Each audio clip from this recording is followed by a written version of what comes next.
On day 1, I spawned into the middle of the Black Forest as Herobrine, Minecraft's spookiest phantom. Well, a baby version of Herobrine anyway. But why am I here? I was on some kind of altar with a sinister robed figure standing and staring at me. Yes, my plan worked. This is the growing sign that my powers are growing. Plan? Powers? Who are you? And what's going on here? You don't know the name of your master, boy. I am Dorian, the drowned necromancer, master of the undead. And you are my servant. Servant? I didn't sign up for that. I don't even want to be a ghost. I want to have a body. What you want doesn't matter. Without me, you wouldn't exist. And unless I choose to give you a body in the next 100 days, your spirit will fade away into nothingness. Bow to me, boy. Never! And my name is Zozo. With all my might, I jumped out of the altar and ran off into the forest as fast as I could. I didn't want anything to do with Dorian, the drowned necromancer, and his plan to get more power. I need to work on my plan, getting my body back. When I was convinced that I'd lost Dorian, I hid under a tree for the rest of the day. As a restless spirit, I couldn't even get any rest. Being Herobrine sure isn't easy. On day 2, I decided to further explore the Black Forest. It was dark and spooky, the exact kind of place that a scary spirit like me would be summoned. If I wasn't a ghost myself, I'd be afraid of running into a ghost around here. And, oh geez, I only have 5 hearts. I thought ghosts were meant to be more durable than this. But I didn't have time to wallow in self-pity for long, because a gang of frightening dreadliches emerged out of the trees. Why is everyone around here so eerie? We serve our glorious master, Dorian, the drowned necromancer. He gave us new life, so we owe everything to him. Oh, that's just my luck! And I guess you want to kidnap me and take me back to him for his sinister plans? We didn't expect you to already know this. I guess it saves us some explanation time at least. In the name of Dorian, we commandeer your soul! The Dreadliches punched me. With no weapons and very low health, I didn't have any hope of fighting back against them. Instead, I turned around and ran as quickly as I could. My soul, my rules! The Black Forest seemed dark and infinite, so at least it wasn't difficult to lose those nasty liches. The downside was that I'd gotten lost myself, and as I wandered through the forest, getting more and more creeped out, I ran into a siren! Oh, another ghost! How exciting! Wait, you can see me? Of course I can see you. I'm a psychic. Sarah the Psychic Siren, General Services. Pleased to meet you. So, you're not going to try to steal my soul like everyone else I've met? Steal your soul? Heck no! I'm a huge supporter of spirits' rights. Come with me, my new ghost friend. I'll introduce you to my boss. Finally, having met someone nice, I followed Sarah the Psychic Siren through the trees. On day 3, Sarah led me through the forest until we came upon a small cottage. A sign outside read, "Psychic Services for all ghosts." Wow, I had no idea this kind of place existed, Sarah. There are more ghosts in this forest than you think. It's got to be someone's job to take care of them and help them along their way. Suddenly, the front door opened and a geomancer stepped out. Zozo, meet my boss, Jerry the Geomancer. Jerry, I found Zozo here wandering through the Black Forest like a restless spirit. He needs our help. Is that a fact? It's nice to meet you, Zozo. Tell me, how did you find yourself in this difficult situation? To be honest, I'm not entirely sure. I was summoned and bound by this guy called Dorian, the drowned necromancer, and he told me that if I didn't serve him, I'd disappear in 100 days. It's got me pretty worried. That's concerning. I've heard of many cases caused by this Dorian fellow, a truly dangerous customer. I'm gonna put Sarah on your case. She'll come and help you build a base and get situated. And together, we'll get your body back. Thank you, Jerry and Sarah. I'm feeling better already. Let's go, Zozo. With the mission to get my body back decided on, Sarah and I journeyed further into the forest to get started. From day 4 to day 5, Sarah and I explored the Black Forest until we discovered an area with a nice, flat terrain. So, Sarah, what do you think we should do first? I'd say cut down a few of these trees. That'll give you some of the wood you need to build a crafting table and a wooden pickaxe. Great idea, Sarah! I cut down a tree and made a crafting table and a wooden pickaxe. From there, I mined enough stone to also create a stone pickaxe, axe, and a stone sword. It's difficult to hold this stuff, being a ghost, but I'll try my best.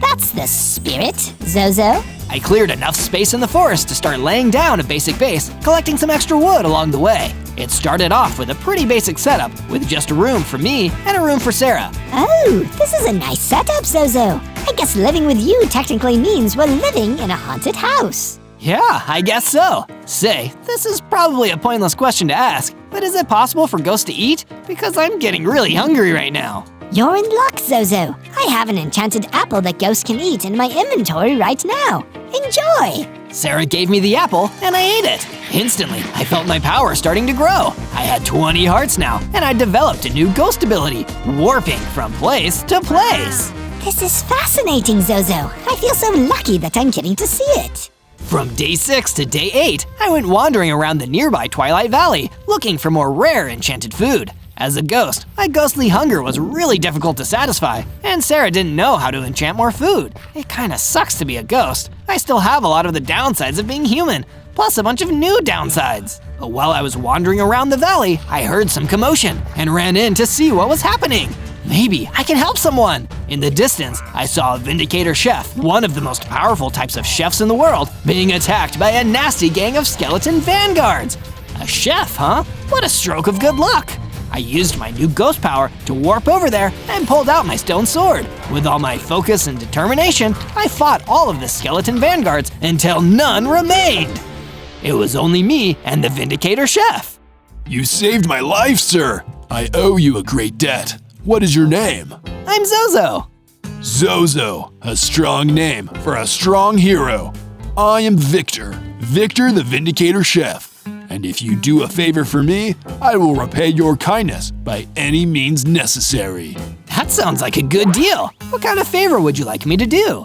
Follow me, and I'll show you. I followed Victor the Vindicator Chef deeper into the Twilight Valley, excited to get him on my side. From day 9 to day 10, Victor took me to a clearing in the valley where a huge mutant skeleton was waiting.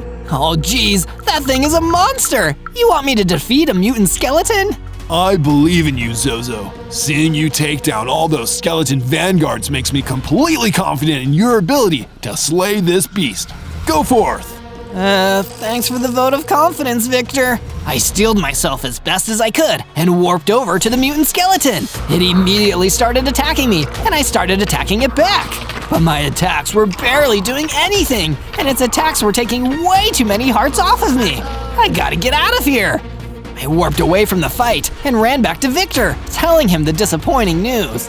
Oh, well, I'm sure you tried your best nonetheless. I suppose we'll go our separate ways. No, hear me out. I could really use a Vindicator Chef back at my base. You're the only type of chef who can cook the type of enchanted food I can eat. How about you stay at my base, and I promise I'll come back and defeat this mutant skeleton when I'm strong enough. That sounds like a good deal to me. Lead the way, dear Zozo. From day 11 to day 12, I returned to the base with Victor the Vindicator Chef. I know it isn't much, but it's home. I'm going to make you a room. Thank you, Zozo. I'll get working on a little something of my own in the meantime. I got to work gathering up new materials and started building a new little bungalow for the Vindicator Chef to stay in while crashing at my base. What do you think, Victor? This is a nice little room, Zozo. Thank you. And you can come and see what I made for you too.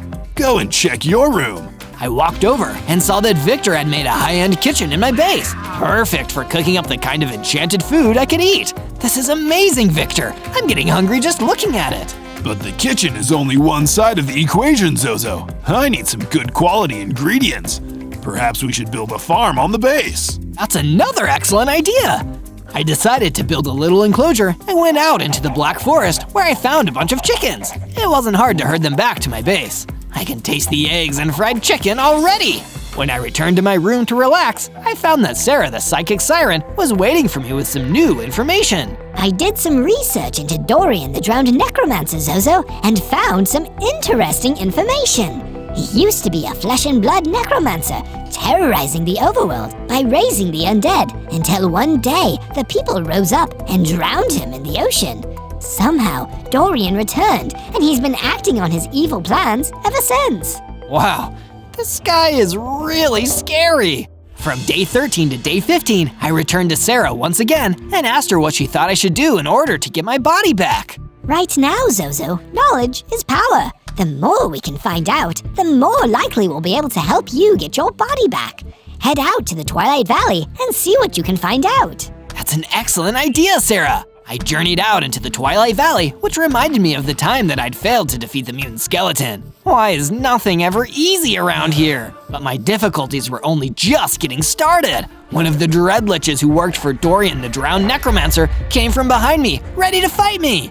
I serve my glorious master, Dorian the drowned necromancer, yeah, I get it. Let's just fight. Fine, but way to take all the fun out of this. I battled the Dreadlich with all my might. He was a formidable opponent, but in the end, I defeated him all the same. And that gave me the XP I needed to level up again.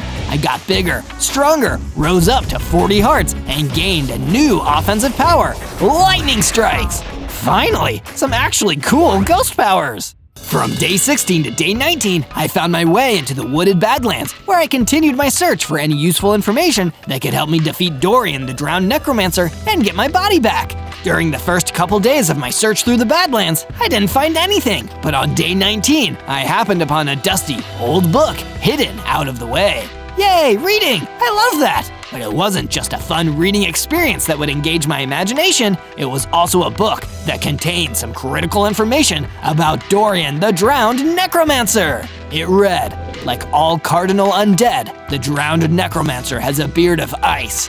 Therefore, he must spend most of his time in the freezing cold, and he has a severe weakness to fire. So that's two useful pieces of information. Dorian has a weakness to fire, and he must be hiding somewhere cold. I can't wait to tell Sarah about this. But my celebration was short-lived, as suddenly a couple of Dreadliches ambushed me, trying to get revenge for their friend I defeated back in the Twilight Valley.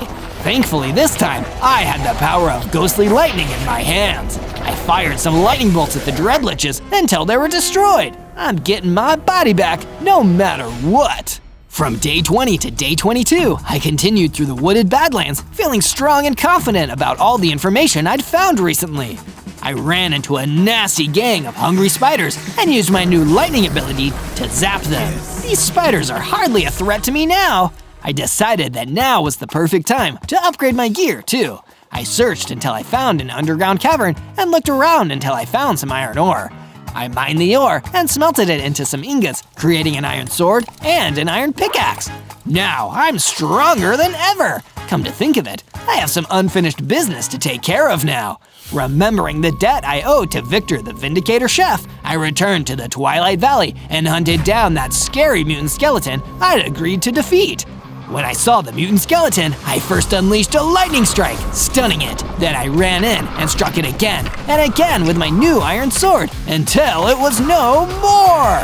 A Herobrine always pays his debts. From day 23 to day 26, I returned to the base to let Victor the Vindicator Chef know that I had paid my debt to him by defeating the mutant skeleton. I can see that you've gotten strong, just like you promised you would. That's right, and I plan on becoming even stronger, Victor. They'll start calling me Victor too, because I won so many battles. But that's my name, Zozo. Won't that get confusing? True, I guess I'll just stick with Zozo. After my talk with Victor, I went to the underground cavern where I could mine for more iron. With my iron pickaxe, I was able to mine the iron ore in no time. In the same area, I found a treasure chest with a bunch of iron ingots that I could use to craft a full set of iron armor. I'm like a ghostly knight. I went back above and went to see Victor the Vindicator Chef again. He said he had some news to share with me.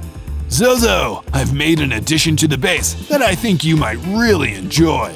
He showed me a relaxation room that was perfect for ghosts like me.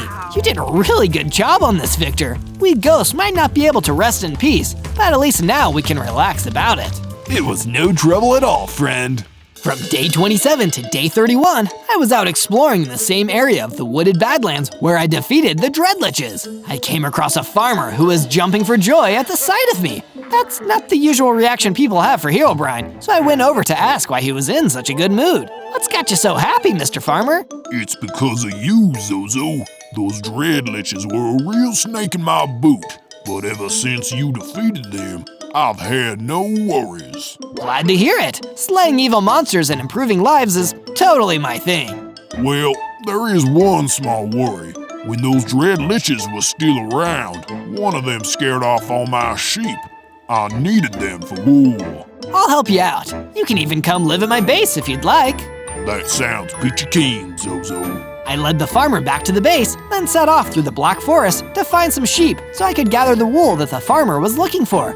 Taming them was easy enough, and soon there was enough wool to go around. Afterwards, I decided to do some decorating. These Herobrine banners will show the mobs that this base is home to one mighty ghost. With the decorations done, I found Sarah the psychic siren waiting inside. There you are, Zozo. You have to leave the base with me now. It's an emergency. What's going on? Come on, I'll explain when we get there. From day 32 to day 35, I left the base with Sarah and traveled through the Black Forest. Along the way, we were ambushed by a small gang of dreadliches. Boy, does this feel familiar. I should have seen this coming. I am a psychic after all. We serve our glorious master, Dorian the drowned necromancer. They really do say it every time, don't they, Sarah? They sure do. Hey, don't diss our catchphrase, or we'll have to get mean. Well, meaner. The dreadliches began to attack, so I zapped them with my ghost lightning strikes. None of the dreadliches I had fought before had seen that ability, so it took them by surprise, and I was able to quickly defeat them. We traveled on, and I soon noticed that Sarah and I had come to the place where Jerry the geomancer had resided before. This time, it was completely destroyed, and the area was full of Dorian's dreadliches. Hey, this is Jerry's place. Get out of here! It looks like we were too late, Zozo. This is exactly what I foresaw in my psychic vision.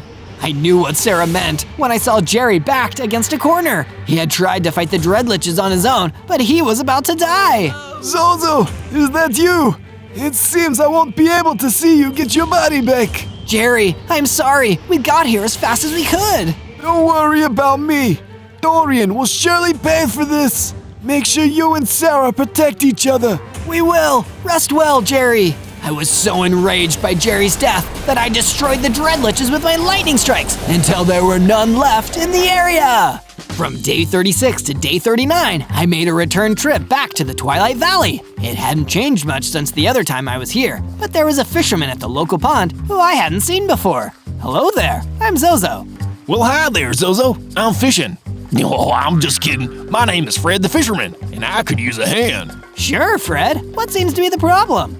I know I'd be able to catch more fish if I had some twilight worms as bait, but they're all way up there in the higher parts of the valley. Can you go get a couple for me?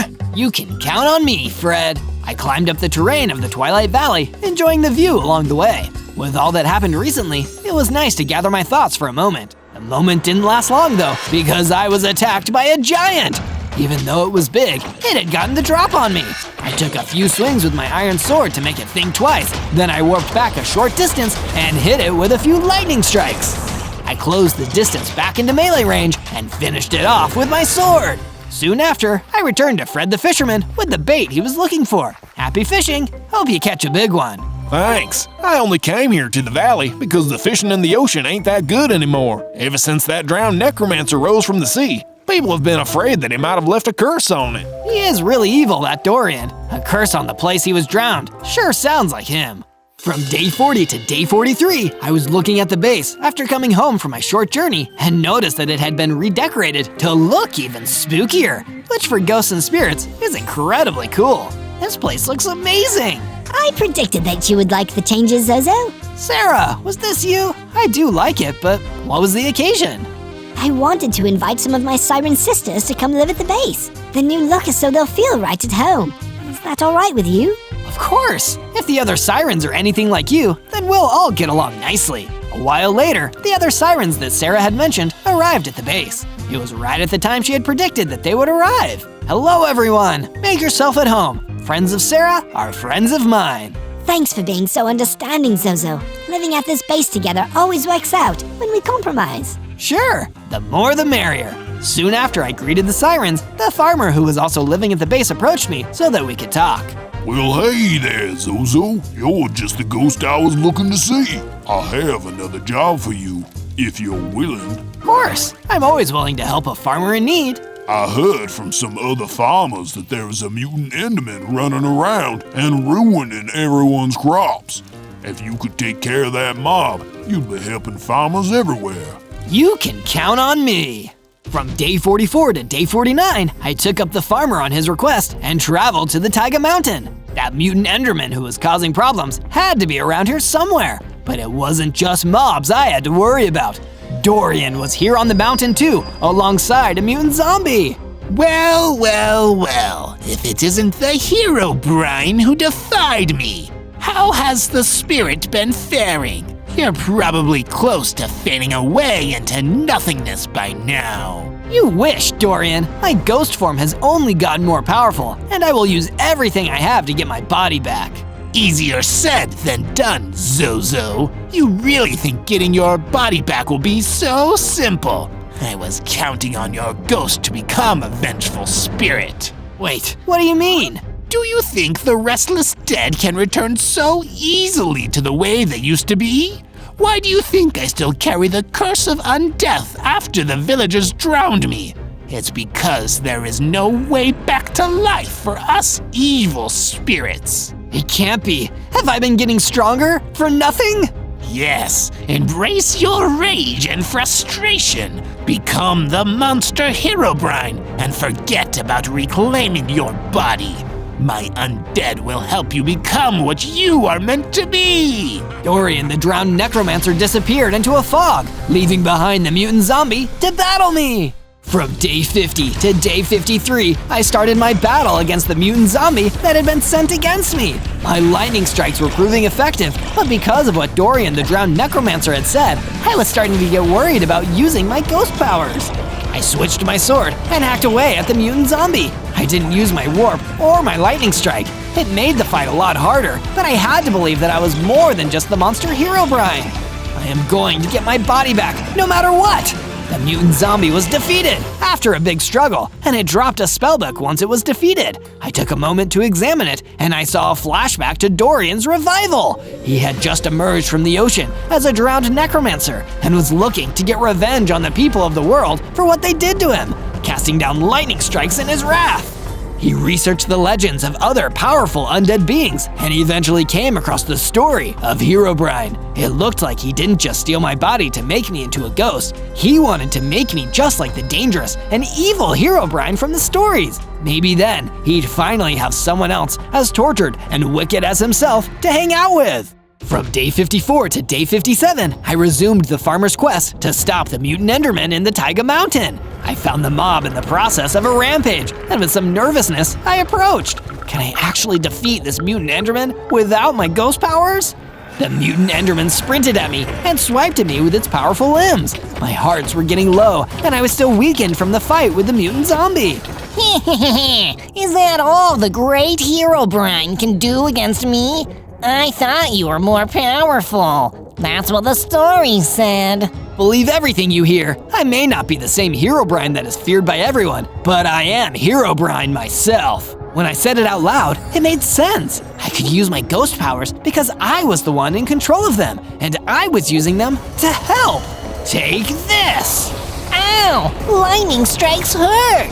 I thought I could be the scariest, but now I'm done for! My ghost powers made short work of the mutant Enderman. He dropped an item upon his defeat, which turned out to be an antler headdress. With this headgear equipped, all of my attacks would gain greater knockback. What a neat upgrade. I returned to the farmer at the base and told him that I had defeated the mutant Enderman. It seems that I can always count on you, Zozo.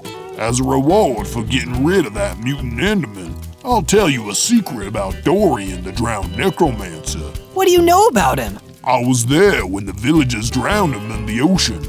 His last words were a curse to everyone. He said, "Soon you'll all feel the loneliness that I have felt." What did he mean? I don't know, but he probably had something real evil in mind when he said it. From day 58 to day 62, I managed to herd some more chickens into the base just to make sure we had a big enough food source for everyone. Then, I made my way deep into the underground cavern so I could do some mining for better materials. I used my iron pickaxe to dig until I struck diamonds and mined myself enough to create a diamond pickaxe. I equipped the new tool and kept mining diamonds until I had enough to craft a diamond sword, leggings, a chestplate, and boots. This new weapon and armor would serve me well in battle against the undead forces of Dorian, the drowned necromancer. With my first pieces of diamond armor and gear in tow, I returned to the base, and there were now floating lanterns of ghost lights around the base. I even found that a new room had been added. Sarah had been hard at work, making our haunted house into a haunted home. This is just my way of saying thanks, Zozo. You've really been a friend to everyone after we lost Jerry the Geomancer. I feel like I could stay here for a very long time.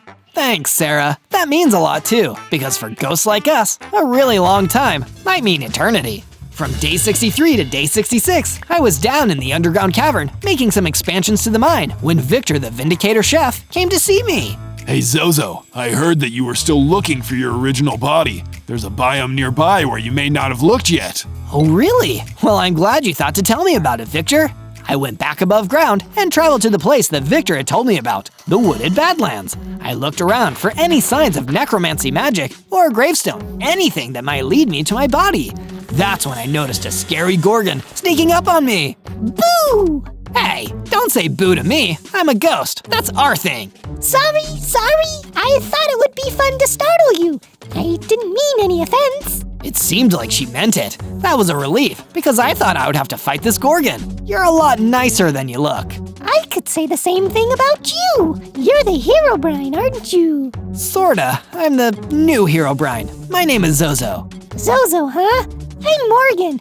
You could still help me with a Herobrine quest, right? I think so. What did you have in mind? Oh, you agreed. This way, a new ghost friend. From day 67 to day 70, I followed Morgan the Gorgon through the Wooded Badlands to find out more about this Herobrine quest she had mentioned. So, aren't you curious about this Herobrine quest of ours? Yes, actually. I was waiting for you to tell me more. Well, according to the scary stories about Herobrine, he is supposed to be the most powerful undead because of his ability to rebuild and destroy. Rebuild and destroy? Yes, Herobrine can destroy and rebuild the world however he wants, and anyone who is able to control him would be able to gain the same power. I don't have that kind of power. Not yet. That's why we're on this quest. You need to regain your power by facing down another being that Herobrine fought. That's why we're headed to the lair of the Dread Beast. We soon arrived at a part of the Wooded Badlands where the dangerous mob, known as the Dread Beast, was known to have her lair. Come on out, Dread Beast. I am Zozo the Herobrine, and I challenge you. The Dread Beast soon emerged and roared with anger. You think you're Herobrine? Please, I battled the real Herobrine in the past. You'll never be as powerful a ghost as him.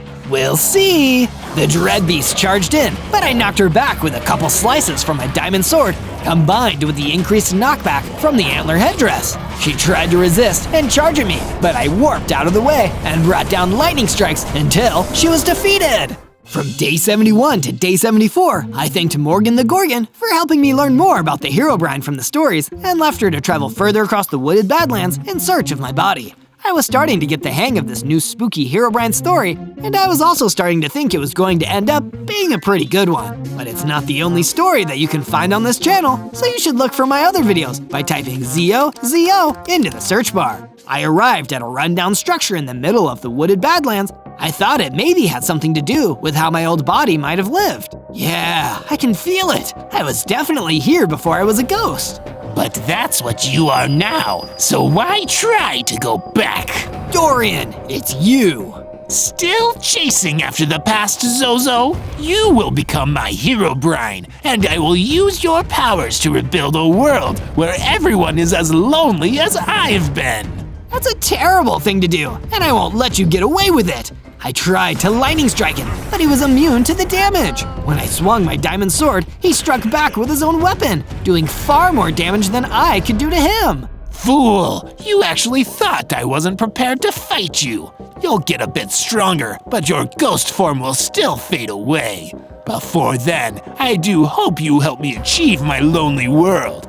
What else do you have to continue on for? Dorian, the drowned necromancer, spared my ghostly life, probably because I was still important to his plans. One thing's for sure, I need to get stronger than he ever imagined I could be. From day 75 to day 78, I kept thinking about how I should face Dorian the drowned necromancer. He had been a restless spirit for a lot longer than me, and maybe I'd have to become just as evil as him to have a fighting chance. But I don't want to be evil. I don't want to be that kind of Herobrine. Seeing that I was down, Sarah the psychic siren came to my room to cheer me up. Zozo, I foresaw that you would be sad, so I made sure to give the base an almost invisible enchanted mist so it'd be hidden from attacks. That way, nobody will disturb us without us expecting it. That's really good, Sarah. Thank you. Let me tell you, Zozo, in my professional opinion as a psychic, I don't predict that you'll turn evil. I hope I can live up to your predictions. I went outside for a bit to get some air, and shortly after, Victor the Vindicator chef joined me with a fresh new magic cake that he had just baked. Give this a try, Zozo. I think it might just pick you up. Thanks, Victor. I gobbled up the cake and felt a transformation coming on. I doubled in size, and my heart gauge increased to contain 80 hearts. Victor sure knows how to cook. From day 79 to day 84, I went back to the wooded Badlands to see if I could face Dorian the drowned necromancer again. I knew this whole thing would be over if I could just shut him down.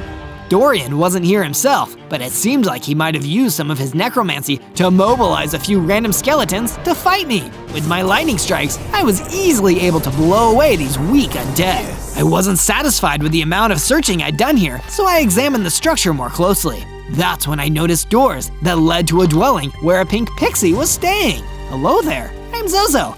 Do you know anything about who used to live here? Yeah, I do. There was a village here that was destroyed by storms, a blizzard, and a thunderstorm. There was only one surviving villager, and he was really alone. Was that villager Herobrine? Yeah, this is the place where Herobrine's story began. The land has been cursed, and plants have never grown as well here since. It's just like that curse that Dorian put on the ocean. I've got to put the hero in Herobrine and find a way to lift both of those curses. This may help you in your journey, Zozo. Pixie gave me a netherite helmet, an extremely durable piece of armor that would certainly give me a fighting chance the next time I saw Dorian. From day 85 to day 89, I returned to my base, excited to show my friends the awesome netherite helmet I'd been given. Instead, I found a bunch of dreadliches invading my base, trying to find and attack those same friends. Oh, I can't let this slide. I don't want to overuse my ghost powers, but for the sake of my friends, it's a risk worth taking. I started firing lightning blasts left and right, destroying them quickly and dropping their morale. The rest saw my skills and took off running, but I wasn't going to let an attack on my own base slide. I came running after them. But while chasing them, I ran into a troll who seemed to be crying. As much as I wanted revenge, I didn't want to leave a clearly distressed guy on the hook like that. So I asked him what was wrong. I've been working on my novel, but I can't seem to get through it. I'm losing confidence in myself. You can do it, Mr. Troll. Just believe in yourself and try to get past the first draft. I'll be excited to read it when it's done. Thank you, kind stranger. I'll never forget this. From day 90 to day 94, I followed the surviving dreadliches into the snowy plains. It was freezing. I remembered what I had read about Dorian before. He needs to be cold. He must be hiding somewhere out here. I'm on his territory now. But I couldn't afford to worry about that just yet. I needed to track down and defeat those liches. Eventually, I caught up to them. They must have gotten exhausted and stopped. I finally had my chance. You guys are gonna pay for attacking my base. Oh, Zozo, you're so naive. Dorian knew everything. He predicted exactly what you'd do. And now you're going to get destroyed. You've never been able to destroy me before. What makes you guys think you're gonna be able to do it now? Oh, it won't be us, Zozo. It'll be him. A huge, terrifying Dread Knight stepped out, and the Dreadliches all ran off. He must have been one of Dorian's most dangerous henchmen yet. Even as a ghost, I think I'm gonna ache after this one. From day 95 to day 97, I went head-to-head with the Dread Knight. And he was as fast and as powerful as I'd feared. And as the battle went on, I was worried I might be doomed until I got a second wind and fought back with all of my might. Soon enough, I defeated even the terrible Dread Knight, the deadliest of Dorian the drowned necromancer's henchmen. I'm stronger than I've ever been, but does this mean I'm doomed to become evil and end up serving that monster? But my worried thoughts were interrupted by a new discovery. When the Dread Knight was defeated, he dropped a notebook containing instructions direct from the enemy. Destroy Zozo. He is unworthy of the title of Herobrine. Return to the ice cave when you are done. If you need anything extra to finish the job, check the chest behind the broken boulder. So now I knew that Dorian was hiding in some kind of ice cave, and that note about the chest really intrigued me. I searched the snowy plain until I found a boulder that looked half shattered, and then I found a chest behind it. And inside the chest was a battle axe. This belongs to Dorian. I can't wait to give it back to him. On day 98, I returned to my base to tell everyone who'd helped me how all of this was going to unfold. For all I knew, it might be my final chance to speak with them. Guys, I wanted to thank all of you for how much you've helped me. I never could have gotten this far without you. This final part is so dangerous that I have to do it alone. Dorian is more powerful than ever, but I'd rather be destroyed than let him use me as an evil tool. There's no way he'd destroy you, Zozo. You're too powerful and too good-hearted. And in the end, the good guys always win, and the bad guys always lose. Here, here. After you defeat him, Zozo, I'll bake a mighty cake that we can all enjoy. And I'll farm all the best quality ingredients. You've got this, Zozo. I have full confidence in you. You're all the best. I'm gonna defeat him for you, all of you, and I'm going to get my body back. On day 99, I ventured back to the snowy plains with everything I needed to finally take on the big, bad beast of a necromancer who stole my body. It's time for me to show you the door, Dorian. Didn't actually take me that long to find the ice cave that was Dorian's hideout because I spotted a large guard force of dreadliches waiting outside, keeping a lookout. Talk about an undead giveaway. There were so many of them, and they looked better armed and armored than usual. Dorian must have known I was coming and put them here to slow me down before the final battle. It's an ingenious plan. What can I do? I think I may be of service. I turned and saw that Morgan the Gorgon was behind me. Morgan, what are you doing here? Sorry for following you. I was gonna yell boo again, but it didn't seem like the right moment. I feel like I've been missing out on all the action. Let me distract these undead creeps, and you can go in there and take down the big bad guy. Sounds like a great plan, Morgan. Let's do this. On day 100, while Morgan was distracting the dreadliches outside, I entered the ice cave and found Dorian the drowned necromancer waiting for me. You made it through my servants. How? It's because I don't have servants. I have friends. Oh, spare me all that self-righteous foolishness. You can't talk your way out of serving me. I brought you back. I bound you. You belong to me, Zozo, and nothing will change that. I'm going to keep fighting, no matter what, for myself and my friends. And when I'm done, all you're going to be is a bad memory.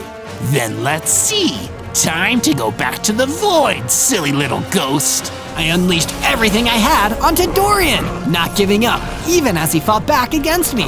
I could tell as the battle went on, he was getting weaker and weaker.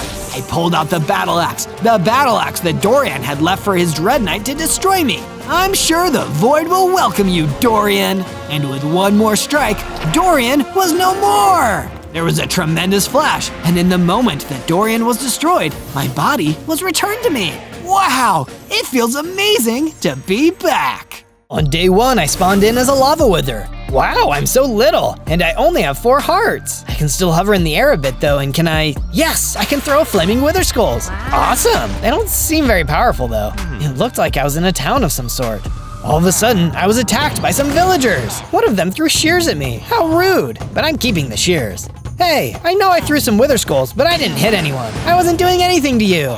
I hurried and flew away, slowly. I wasn't very fast yet. Man, that was mean, but I can't afford to fight right now. I found a little cave and managed to find a corner that seemed safe. Tomorrow, I'll gather some supplies.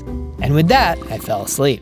On day 2, I woke up feeling refreshed. I better get some supplies so I can build a shelter for myself. I actually liked the cave I was living in, so I decided to stay there. I chopped down some trees, and as I hit them, I saw that the trees were catching on fire. Oh, whoops! Smokey the Bear is going to be so mad at me. I'd have to be careful about what I touched, since it seems like I was pretty hot, literally. I had enough wood to make some tools for myself though. They were simple, but they did the trick. Then I almost made myself a nice little nook in the cave, but the pickaxe broke. I went to craft some stone tools, and while crafting, the crafting table set on fire. Oh man, I'll have to figure out a solution to this. I noticed that my hunger bar was getting a little low, but I didn't really know what withers like to eat. I guess I would have to go out and try a few things. I flew around the forest and found some mushrooms and other berries. I tried them, but it seemed like withers didn't like mushrooms. Blech, looks like no fungi for this wither. I continued on and saw some animals. Maybe I would like some eggs or chicken. Sorry guys, I ate the raw chicken, but I didn't like that either, and it barely refilled my hunger bar. I explored some more, but it started to get dark, so I decided to head home for the night. I'll try looking for some other food tomorrow. Maybe a nice salad? On day 3, I went looking around for some plants and grass. I went for the grass, but it only dropped seeds. Then I had the idea to use the shears on it, and voila, I got some dried grass. I decided to eat some dried grass, and finally it refilled my hunger a decent amount. Weird, but whatever does the trick, I guess. As I was eating, I thought I saw something moving behind a tree. Hello? I didn't hear anything, so I assumed I was alone. I kept eating my dry grass. I went exploring and realized that I was on an island. The water was so clear and beautiful, I wanted to touch it. I reached out, and it hurt me. I don't think I like water anymore. I mean, I'm literally made of lava, so it makes sense. I made sure to gather up some grass for later. I flew away from the shore. I decided to explore closer to the center of the island. There were lots of trees and bushes. There seemed to be a mountain in the middle of the island. Wait, no, it was a volcano. Oh, wow. I flew a little closer to the lower part of the volcano and realized there was some lava inside. Ooh, that feels nice. All of a sudden, some lava spewed up at me, hitting me out of the air. Ouch! I quickly flew away and headed back to my cave for the night. On days 4 to 5, I left the cave to go exploring some more. I realized later that someone was following me. I wasn't sure what it was, but I could see it darting away when I wasn't looking. I decided to hide behind some rocks and then pop out at it. It came around the rock, and I scared it. Ah! Ah! It was just a little butterfly. Hey, what are you doing following me? I'm not. Okay, sure. I kept going and waited again for the butterfly to come around the bend of a rock. You are following me, admit it. Fine, I am, but I need your help. Me? What can I help with? You need to keep the island from exploding. What? The butterfly sighed and flew away anxiously. The island has been shaking and there have been small lava explosions. The town wise woman said that the island is going to be destroyed with a huge explosion. It can be prevented by a hero. Me? The town summoned you and you came, but one villager and his family were opposed to the whole thing, and he's the one that attacked you. Rude. Right? Anyway, you're our only hope. Why me? I assume it's because you're made of lava? That would make sense, but I have no idea how to do that. I need to talk to the village wise woman. Agreed. The butterfly, who called herself Vanessa, led the way. On days 6 to 8, we arrived back at the village. We saw a few people around, but not many. Those are the people who attacked you, Bruce and his son Bobby. Vanessa pointed out some villagers outside with some pitchforks. They were arguing with some of the other villagers. Here, I know how to get to the wise woman's house. Vanessa led me around the back of some houses when we arrived at a home with a bell hanging outside. Nice. I've been expecting you, young hero. I flipped around to see a wise old woman with a basket of various dry grass on the table next to her. I assume you are hungry. Yes, thank you. She welcomed us in and she made Vanessa some tea. You want to know how to defeat the volcano? Oh, I don't even believe that I can. I'm so small. You can. You just have a few steps to take. She brought out what looked like an orb. I knew that the volcano would erupt someday. The villagers turned to me to help, and I gave them a solution, but some would not listen. They will seek you out to hurt you. They believe you are evil and have ill intent. Why would they think I'm evil? Some withers are, but that is a choice, young friend. You choose your path. And for the sake of our island, I hope you choose wisely. The orb suddenly started to glow, and I saw a figure inside. It looked like me, but bigger and stronger. You can gain the ability to control the lava and tame the volcano, but it will take time. You will need to complete tasks in order to become the hero we so desperately need. What do I need to do? Only you will be able to know. The volcano will speak to you. Speak to me? Interesting. It had gotten late, so the woman invited us to spend the night. On days 9 to 10, Vanessa and I woke up and went outside to collect some food from the old woman. Before we left, the wise woman said that in the vision, she also saw our struggles with setting things on fire. That's when she tossed out a cobblestone crafting table. Just what we need, thanks. Vanessa started to fly away. I need to take care of some things, but you should go see what Bobby, one of the villagers, is doing. I went ahead, and that's when I noticed a villager, who I assumed was Bobby, was outside among the other townsfolk. He looked angry. Then all of a sudden, he jabbed his pitchfork at an innocent villager. Defend them. Where did that voice come from? I decided to listen to it. Hey, leave them alone! I dashed over to help the villager and stop Bobby. Get back, you devil! We don't want you here!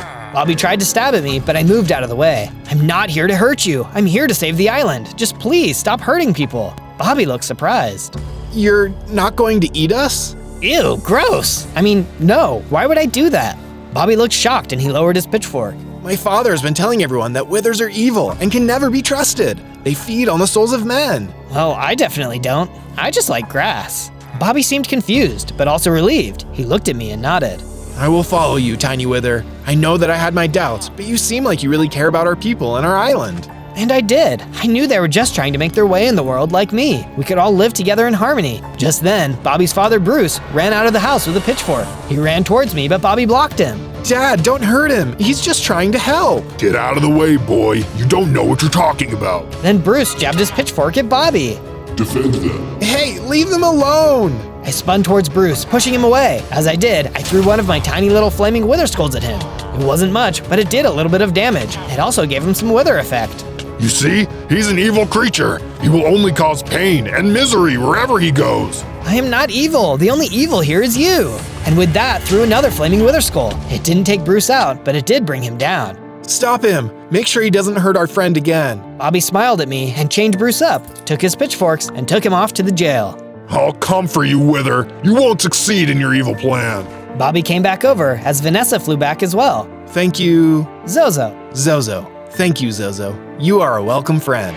All of a sudden, I felt a power surge through me, and I leveled up into a slightly bigger wither. I had more hearts, and my flaming wither skull seemed more powerful too. Then I heard the ethereal voice again. Well done, Zozo. I looked around, but I didn't see where it came from. Wow, neat. Vanessa flew around me and did a little happy dance? I don't know, but it looked fun. Wow, that was amazing. Thanks. Now let's see what my new wither skulls can do. I launched some skulls and saw that they did more damage than before. There was more room to grow, but this was definitely a good start. I felt amazing. I also felt the warmth in my heart. I think the voice I heard was the volcano calling to me. I defended the people, and it was happy.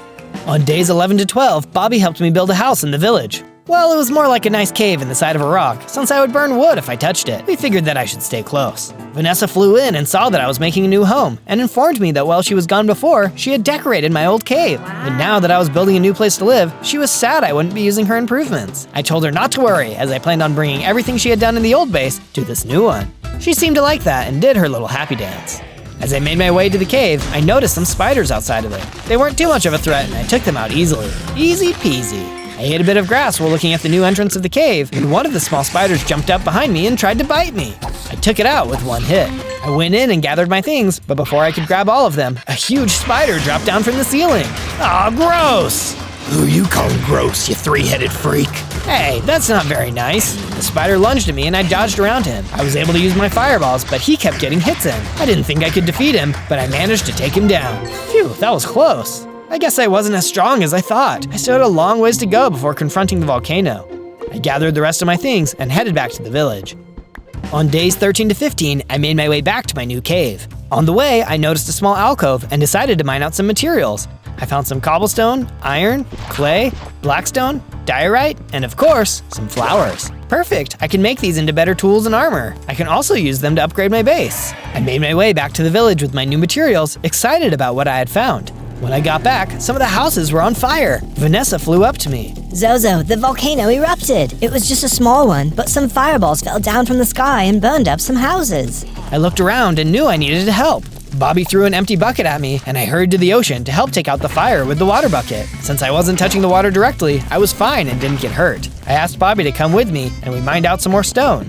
We needed to fireproof the houses, just in case. We helped the villagers make some improvements to their homes so they wouldn't catch fire again. It was hard work, but we all felt a little safer afterwards. Except I didn't get why the volcano was telling me to do things and then attacking people. There had to be some sort of explanation. While I thought about that, I decided to finish up my cave home by adding all of the things I had gotten from my old base. I also used some of the materials I had mined earlier, and last of all, I smelted down the iron so that I could craft some better tools and armor.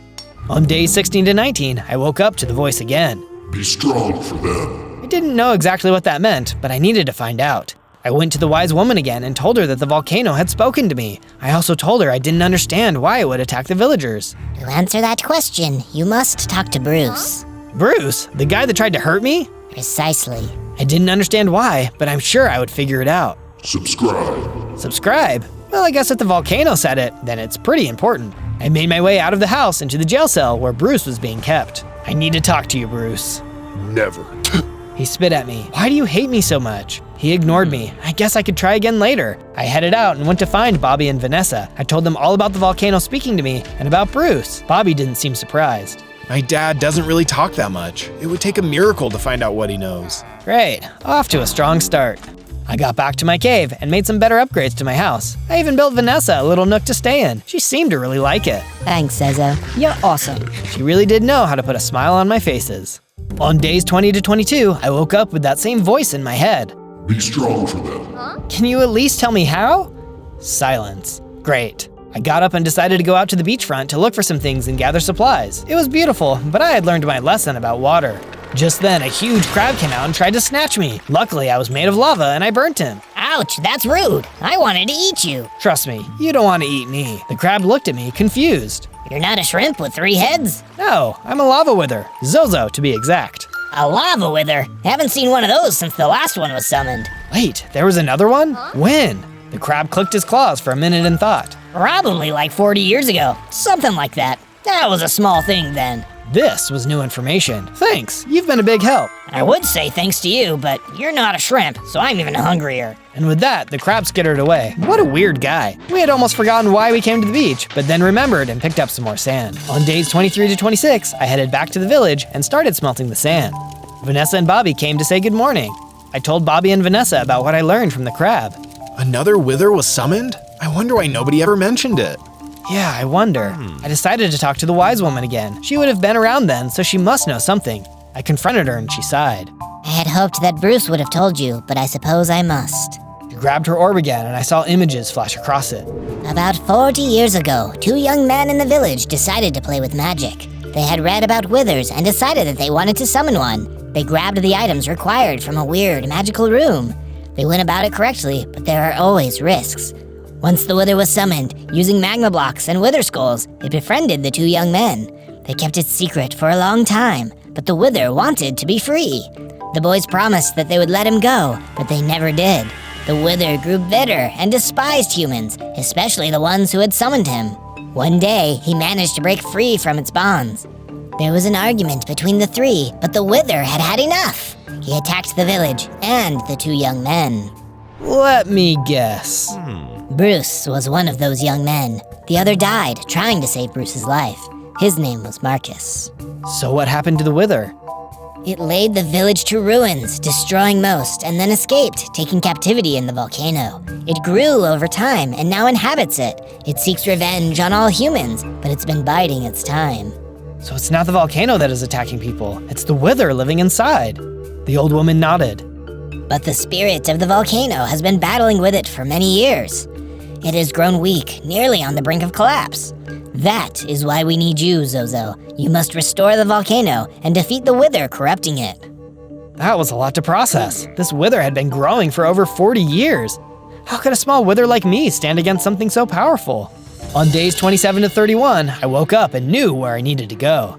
I went to Bruce and told him what I had learned. He looked tired today, not as angry. I know what I did was wrong. I messed with power that I had no right to use. I wanted something special, and I treated it like garbage. It's all my fault that this is happening, but I can't fix it. He seemed so sad, but I knew what I needed to say. That's why I'm here. I will protect you. All of you. Bruce looked at me and he smiled.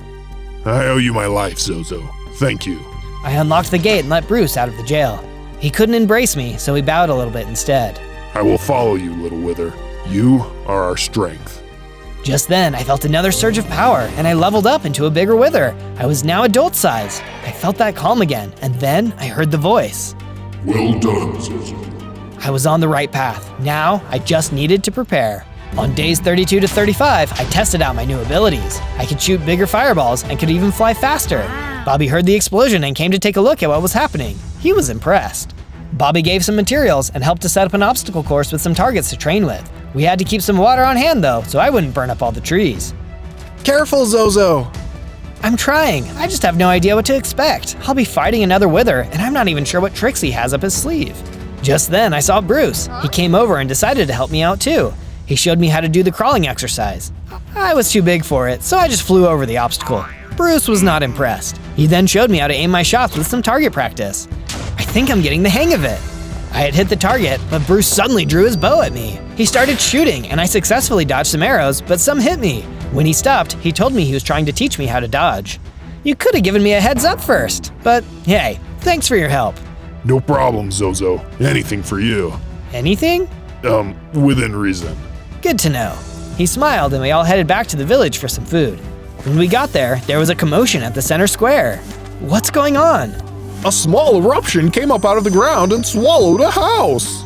We looked and indeed, there was a large spot where the house should have been. Instead, there was a pool of lava. Was anyone inside? No, thank goodness, but it's not safe here. The villagers all argued until Bruce hushed them. We will take care of this. We will fortify the village and take precautions. The villagers seemed a little at ease, but still scared. I was going to give it my all to protect these people. I just needed to know what to do next. On days 36 to 39, I waited for the voice of the volcano to guide me. There wasn't anything, and I felt a little bit frustrated. Why aren't you talking to me? Nothing. I decided that I would just wait, patiently, or at least try to. Bruce and I helped to further fortify the village. He threw us some materials and we made some cobblestone walls. As we were doing so, Bruce brought up another idea.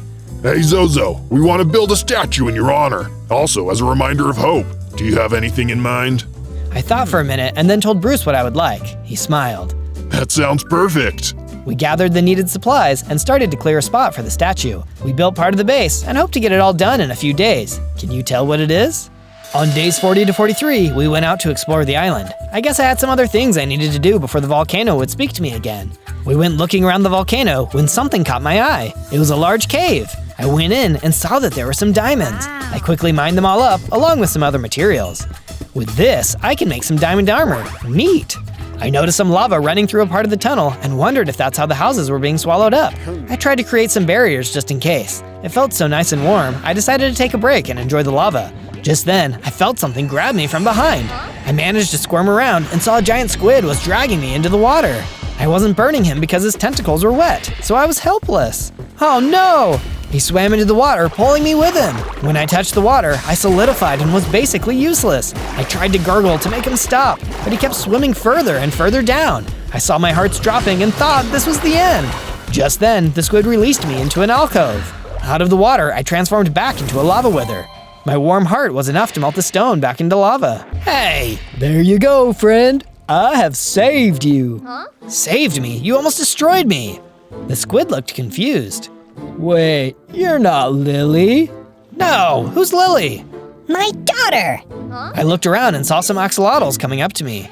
That's not her, Paul. You need to stop snatching people. I looked at the axolotl and she looked at me. There was absolutely no resemblance. Sorry about Paul. He is Lily's friend and she disappeared a few days ago. We think she might have been kidnapped by the other clan of axolotls. They live nearby, but their keep is protected by a shark. Well, it sounds like you need help. I'll go look for her and bring her back to you.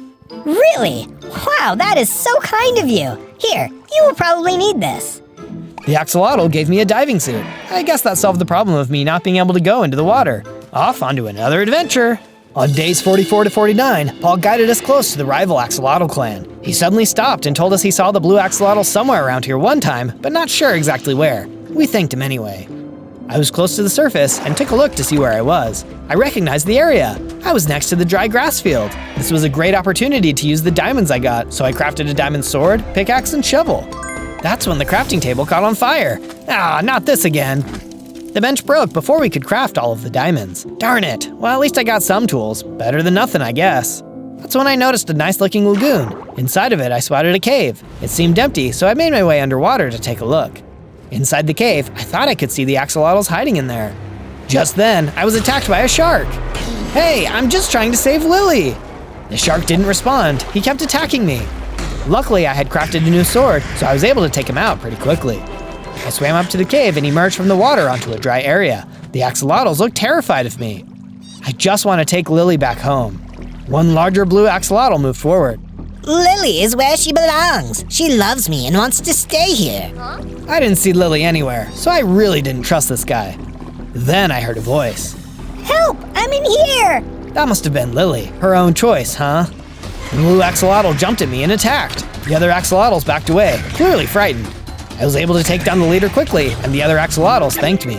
Thank you, stranger. We've been captive to Blake for far too long. He wouldn't let us out and he kidnapped Lily as a way to start a war with the pink axolotls. Why? He was obsessed with Lily for months and wanted to marry her, but she said no.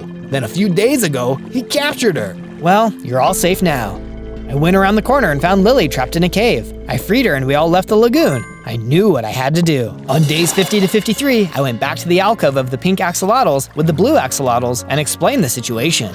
They made a truce, and Lily's mom was more than happy to have her daughter home. We owe you a great debt, Zozo. Take this as a token of our gratitude. Then Lily's mom gave me a huge stash of diamonds. Wow, thank you! Of course, if what I heard is true, you are embarking on a great quest to save our island. You will need it more than we do. I thanked them again and then started the long journey back home. On days 54 to 57, I heard the voice of the volcano speak to me. Sacrifice for them. Sacrifice? I could do that. I just needed to figure out how. I quickly made myself an armor stand and hung my diving suit up. As I got to town, I noticed that the wise woman was outside looking at the sky. Welcome back, Zozo. You have been gone for a long while. I got mistaken for an axolotl and ended up saving the kidnapped daughter and joining the clans together. Yes, as I expected. I looked at her. She was still looking at the sky. She was an odd one, she was.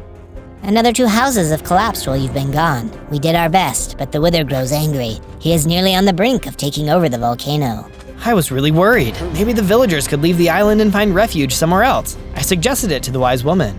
We don't run away from our problems, Zozo. Not run away, just stay somewhere else. We are safer here with you. I turned and saw Bruce and Bobby approaching me.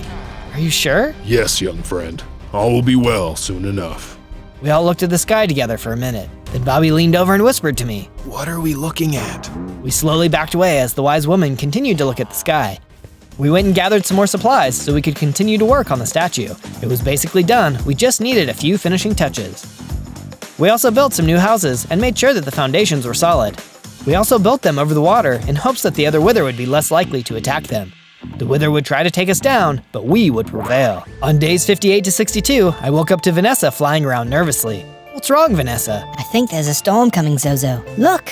I looked outside and sure enough, it started to rain. I guess I could try to walk around in my diving suit, but it would definitely make me slower. I don't think I should go outside. I can't either. One raindrop could really hurt me badly. I hadn't thought about that, but it made sense that Vanessa was pretty fragile. Her wings were paper thin. It's okay though, we can have a day in. We can play a game. Vanessa flew around me excitedly. We ended up playing some games, and she shared stories of her family. Where are they now? I'm not sure exactly. They all migrated when I was still little. My wing was hurt, so I couldn't go with them. That made me really sad. So they abandoned you? Vanessa landed. Her wings drooped a little bit. It's okay, Vanessa. I won't abandon you. I promise. Her wings lifted a little bit, and she fluttered around again. Thanks, Zozo. You're a good friend. Sacrifice for them. I sighed. I'm trying. Bobby and Bruce eventually came over looking for us. We explained the situation, and they helped build a little overhang so we could travel to and from the village safely. I was really grateful and made some food for everyone. A little while later, I took the diamonds I had been given and made myself some nicer armor. Wow, this stuff was amazing. I could take on anything with this. On days 63 to 66, I went out to go test my new armor. I went out to the jungle area where I hadn't been before. Maybe I could find some more food items. I was getting a little bit low on dried grass and only had 5 peas left. Vanessa had told me about something called chocolate, and it didn't sound half bad. I would go looking for some cocoa beans. I was foraging through the trees when I entered a clearing. It looked like there was something written in the ground. It was that thing that the volcano had said to me. Be sure to listen to that little voice in your head telling you to subscribe. I started gathering some dried grass when all of a sudden I heard some loud screaming. I didn't see anyone around me, but then I realized it was coming from the sky. The volcano was spewing fireballs. I hurried and dodged around them, but one hit me. It was small, but it was enough to knock me over. Apparently, these fireballs are extremely hot since they set me on fire. What is this magic? I'm not supposed to burn. Another fireball hit me. Ouch, stop that. What's the matter? Can't take a little heat? I looked around but didn't see anyone. It sounded like the voice of the volcano, but much harsher. Hello? Small little wither, you are nothing, but I can make you great. I assumed it was the Wither inhabiting the volcano. I'm not listening to you. Why not? We are, after all, brothers. I'm not your brother. You are a bully, preying on the innocent. Innocent? They captured me and kept me as a pet. I knew I was destined for more. I had my revenge with the power I possessed, but I am so much more now. The time will come when I obtain all the power of the volcano, and then I will truly have my revenge. What they did was wrong, but they're sorry. You don't need to blow up the entire island because you're mad. The voice screamed and fireballs rained down around me. I tried to dodge, but I couldn't handle all of it. A fireball hit me and everything went black. On days 67 to 70, I woke up in darkness. After a minute, my body lit up the space, and I realized I was buried. Oh, great, now I have to dig my way out. I started using my tools to chip away at the hardened lava. It took a few minutes, but I was finally able to free myself. The clearing I had been in was now just a large pool of lava. Good thing I was made of the stuff, otherwise I would have been trapped. I flew over the hot magma and started to make my way back to the village. If the Wither had thrown this big of a tantrum here, I'm sure he did some damage to the village. When I arrived, nothing seemed out of the ordinary. I realized the Wither must have used up all his strength trying to hurt me. I was relieved. Just then, I saw Bobby running up to meet me. Zozo, come quick! I followed after him into his house. What's wrong? It's my dad. I can't find him anywhere. I thought for a minute, then something dawned on me. He must have gone to talk with the Wither in the volcano. That's the only thing I can think of. Bobby looked sick to his stomach. He doesn't need to do that. He probably feels responsible, but don't worry, Bobby. I'll go find him. I hurried and flew back to my cave to gather some supplies. On my way out, I noticed Bobby was waiting for me with a pack on his back. I'm coming with you. It's too dangerous, Bobby. It's my dad. I have to do something. He was right. I wouldn't want to stay behind either. He will probably go back to where it all started, on the desolate side of the island. Then that's where we'll go. On days 71 to 74, we went tromping through the island slowly. Bobby couldn't fly like me, but I wanted to keep a low profile anyways. We mostly traveled in the jungle and gathered food as we went. Hey, more cocoa beans. I totally forgot to make chocolate when I was in the village. I'll have to do that when I get back. Sacrifice for them. Sacrifice what? The cocoa beans? I think the volcano was losing it. We kept traveling and came upon a small pond. We made a small shelter and decided to stay there for the night. Bobby couldn't really sleep because he was so worried about his dad. It's okay, Bobby. We'll find him. I sure hope so. It was quiet for a while, but then out of nowhere came some more spiders. Ah, gross! Bobby helped me fight them off, and in no time they were all gone. Now I really won't be able to sleep. I'll keep watch, don't worry. Bobby nodded and then managed to eventually fall asleep. I hoped I could keep my promise to him. He really needed his dad, and I didn't want to see him lose him. On days 75 to 78, we kept trekking through the jungle. I could tell that Bobby was really tired, but he kept pushing through. We came to a large cliffside and realized that we needed to climb up it. We started to ascend, but then the island started to shake. Zozo! The island kept shaking, and then suddenly the cliffside split. Bobby fell halfway into the cliff and managed to hold onto a ledge. I looked down and noticed Bobby was barely holding on. I went to grab him, but remembered I would burn him. Zozo, move! I maneuvered around them and managed to get to the ledge. Then I mined some blocks and created a safe path for Bobby to get back to safety. Wow, that was intense. You're telling me. We waited for a minute, just in case there was another earthquake. I hope the villagers are okay. I'm sure it's fine. I wasn't too sure, but I had to be hopeful. I need a break and some water. I nodded and let him rest for a bit. We decided to make camp and I made a small shelter. We set up a fire and Bobby was able to fall asleep right away. Having a near-death experience will do that to you. On day 79 to 84, we trekked further down the side of the volcano. We finally made it to the bottom, and just as expected, there was a barren wasteland. Everything was dried up and dusty. Bobby looked around in awe. This is Empty? sad. I nodded in agreement. So much destruction and pain. It needed to be healed and restored to the way it once was. We started to make our way through, but then Bobby was attacked by some snakes. Ouch! He stabbed them with his pitchfork, but more were getting bites in. Hey, stop it! I threw fireballs at them and managed to take them out, but Bobby looked pretty bad. You okay, buddy? I think I've been poisoned. I need some medicine. It's in my bag. He managed to grab some and take it. The wilderness is not kind to you, my friend. Bobby laughed. No, it is not. After this, I'm never leaving home again. His laugh got quiet. I wonder how my dad is doing with all of this. You're weak. I'll go get you some food. Where? I looked around. Touché. Instead, I located a large dead branch and severed part of it off. I gave it to Bobby to use as a crutch. Thanks. We slowly but surely made our way further into the wasteland. On days 85 to 89, Bobby and I arrived at what looked like the remnants of the village. Some of the stones were still there, but there wasn't much. This must be it. My dad has got to be close by. Bobby threw down his crutch and went scrambling around the ruins. I went looking around but didn't see much. Then I noticed something shining across the land. I flew toward it and saw a metal-looking container buried in the ground. I unearthed it and discovered it was a cage. Bobby came up beside me. Is that? It's where I kept it. We both flipped around to see Bruce emerging from a small hole in the ground. It was partially hidden by a rock, which is why we didn't notice it in the first place. Bruce approached us and touched the side of the cage. It's where I kept Aiden, the other wither.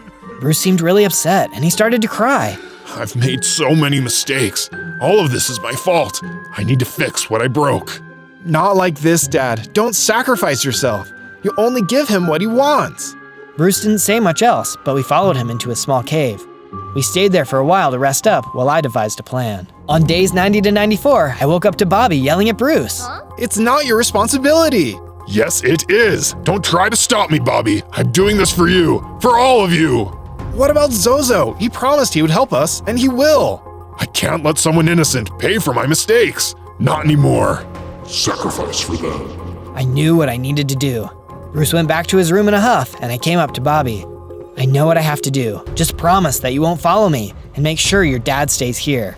Is this goodbye, Zozo? No, I'll be back. Don't you worry. Bobby nodded and then went up to the opening of his dad's room. We lured Bruce towards the cage, telling him that we found something interesting in there. When Bruce wasn't looking, we pulled him inside the cage and locked the door. He looked stunned. This is for your own good, Bruce. Don't follow me. He sat there and begged me. Please, Zozo. It's okay, Bruce. It's what I'm supposed to do. On days 95 to 97, I continued flying toward the volcano. It spewed lava here and there, but I dodged past it. When I was a good distance away, I stopped and hovered. Aiden, I've come to talk to you. The voice I heard before let out an ugly scream and spewed more lava at me. You dare to call me what that monster named me? I'm here to take his place, Aiden. I know you hate him, but he needs to live. Take me instead. I saw the lava spew out further, almost hitting me. Why would you sacrifice yourself for such measly humans? Because it's the right thing to do. The voice laughed. Oh, this will be fun. I moved closer to the volcano to see if I could spot Aiden. Suddenly, the volcano reached out and snatched me, pulling me into its burning embrace. Everything went black. On day 98, I woke up inside the lava. I heard the voice of the volcano. Well done, Zozo. I felt a powerful surge run through me, and I burst from the ground into the air. I leveled up into a full-sized wither. But then I felt a different kind of power. It was much bigger and stronger than me. I realized I could control the volcano. I focused my energy and forced Aiden to fly out. He was out of the volcano, but the fight wasn't over. He was as big as I was, probably stronger. But what choice did I have? I flew toward him, spewing lava and shooting witherheads. He fired witherheads back at me, but at long last, one of my wither skulls knocked Aiden down. On day 99, I approached Aiden. He looked like a normal wither like me, but he shook with anger. How dare you! That was my home! You have no right to use all that power for evil. This ends here, Aiden. I commanded the lava to burst up and around him and solidify to his body, caging him in. He was stuck, and he knew it. Let me go! I have to make them pay! They're all evil and can't change. They don't deserve to live. You're wrong, Aiden. And with that, I slashed at Aiden and defeated him. Thank you, my friend. You have proven yourself worthy of my power. The volcano spoke to my mind, and I felt a stronger connection with it. I was now its guardian, if I stayed worthy of it. It felt right. On day 100, I freed Bruce and told him the good news. He followed me and Bobby back to the village, where we all lived happily and safely. The people celebrated, and I finally made some chocolate chip cookies. We also finished the last part of the statue, and it looked awesome. Everything was right on the island. Finally.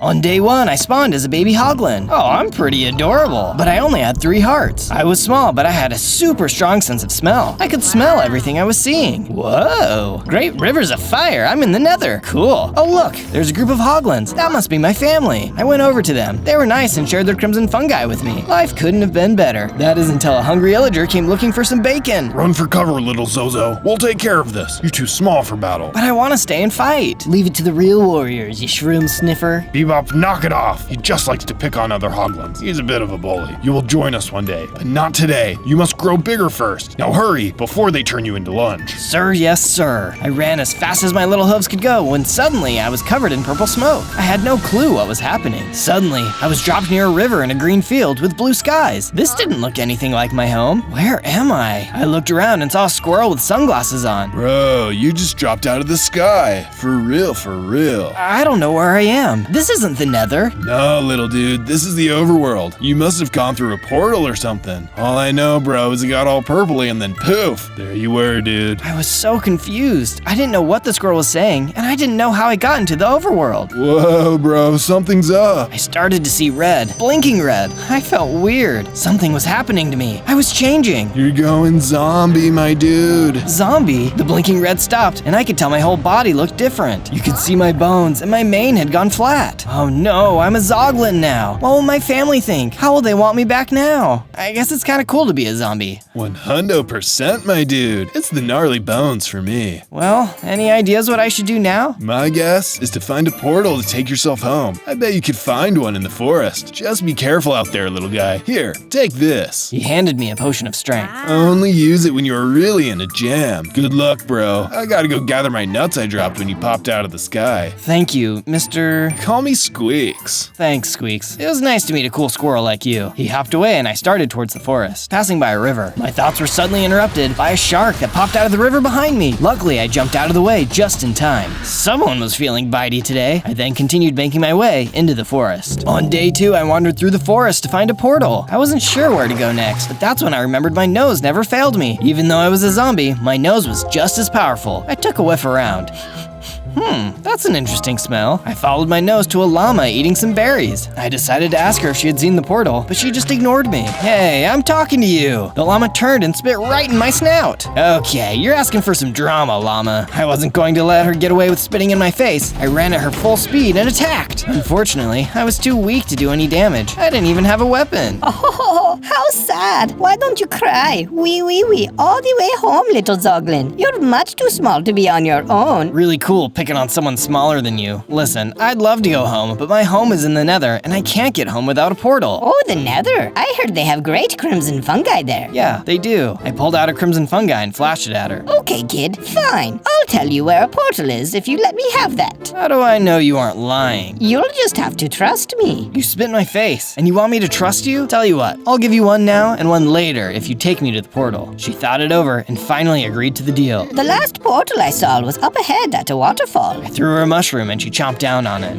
A little spicy with some smoky flavor. I like it. All right, come on, follow me. On day 3, we came to a clearing, and up ahead was a glistening waterfall against a big cliff. There it is. The portal is up ahead. This is where we part. Time to hand over the other half of that mushroom. I handed her the rest of my mushroom, and she gulped it down. You know, kid, you're not so bad. You're not so bad yourself, llama. Thank you for showing me the way. Well, let's not get all mushy. Good luck, and try not to get in any more trouble. The llama trotted off into the forest, and I headed towards the waterfall. It was so beautiful that I forgot to pay attention to my surroundings. Out popped a snake from the long grass. Mind if I slither on by? I guess the snake did mind. The snake was trying to strike me, but I was determined to get to the portal. I didn't have a weapon, but I had my tusks, and I was bigger than the snake. I hit him good and hard, knocking him out. Your history, snake. As he disappeared, I saw he left behind eggs. Oh, nice. I better hold on to these. The portal was just up ahead. I could see it now. Unfortunately, I could also see a pack of wolves. Please, I don't want any trouble. I just need to get back home through that portal. I can pay you in eggs? The Horned Enderman has commanded all Zoglins to be taken to him. You're coming with us. Just then, a bunch of skulls came shooting at the pack of wolves. The wolves backed up, but stayed close, guarding the portal. Come with me if you wish to live. This dude was a little creepy looking. I'm sorry, who and what are you? I'm a wither. My name is Smithers. Now come on, those wolves are going to try and take you to the Horned Enderman. We have to get you out of here. I have no clue what you're talking about, but I don't want to be eaten by wolves. So yeah, let's go. On days 4 to 5, I followed Smithers into the shadows of the jungle. You need to make some weapons, little Zoglin. Now is a good time. After that, I have a quest for you. I need you to find the Mushroom Field Islands. Only a special hoglin can find them. But I'm trying to get home. I need to get to the portal. If you find these islands, I will help get you home. For now, all the portals are being guarded. I think you are the Zoglin the Horned Enderman is searching for. Me? You got the wrong Zog. I'm just your average ham. Yeah, you might not be special, but we shall see. How will I know the way to the Mushroom Island? Follow your nose. If you really are the chosen one, you will have extra strong smelling powers. With that, Smithers flew away. It left me with a million questions. And what was that about smelling powers? I always had a good nose, but no, I couldn't be the one they were looking for. One thing was for sure, I needed to be able to defend myself. I started mining wood, stone, and coal. Then I made myself a crafting table. After that, I made a bow, an axe, a sword, and a pickaxe. Take a look at me now. All will tremble before me. Just as I was really getting into being dramatic, I caught the scent of something nearby. I wasn't alone. I looked up and noticed eyes staring back at me. An ocelot jumped down from the tree. He crouched, getting ready to pounce. Easy, little kitty. You wouldn't want to eat me. I'm rotten and don't taste good. But the truth was, I was scared. Those claws were no joke. How would I ever be able to win this fight? Oh wait, the potion! I quickly pulled out my potion of strength that Squeak gave me and drank it. I grew a little bigger and got extra hearts. It's a good thing I met that weird squirrel. The ocelot pounced as I tried to get out of the way. We kept swinging at each other until I was able to push him out of the way. Luckily, I noticed that there were some arrows nearby.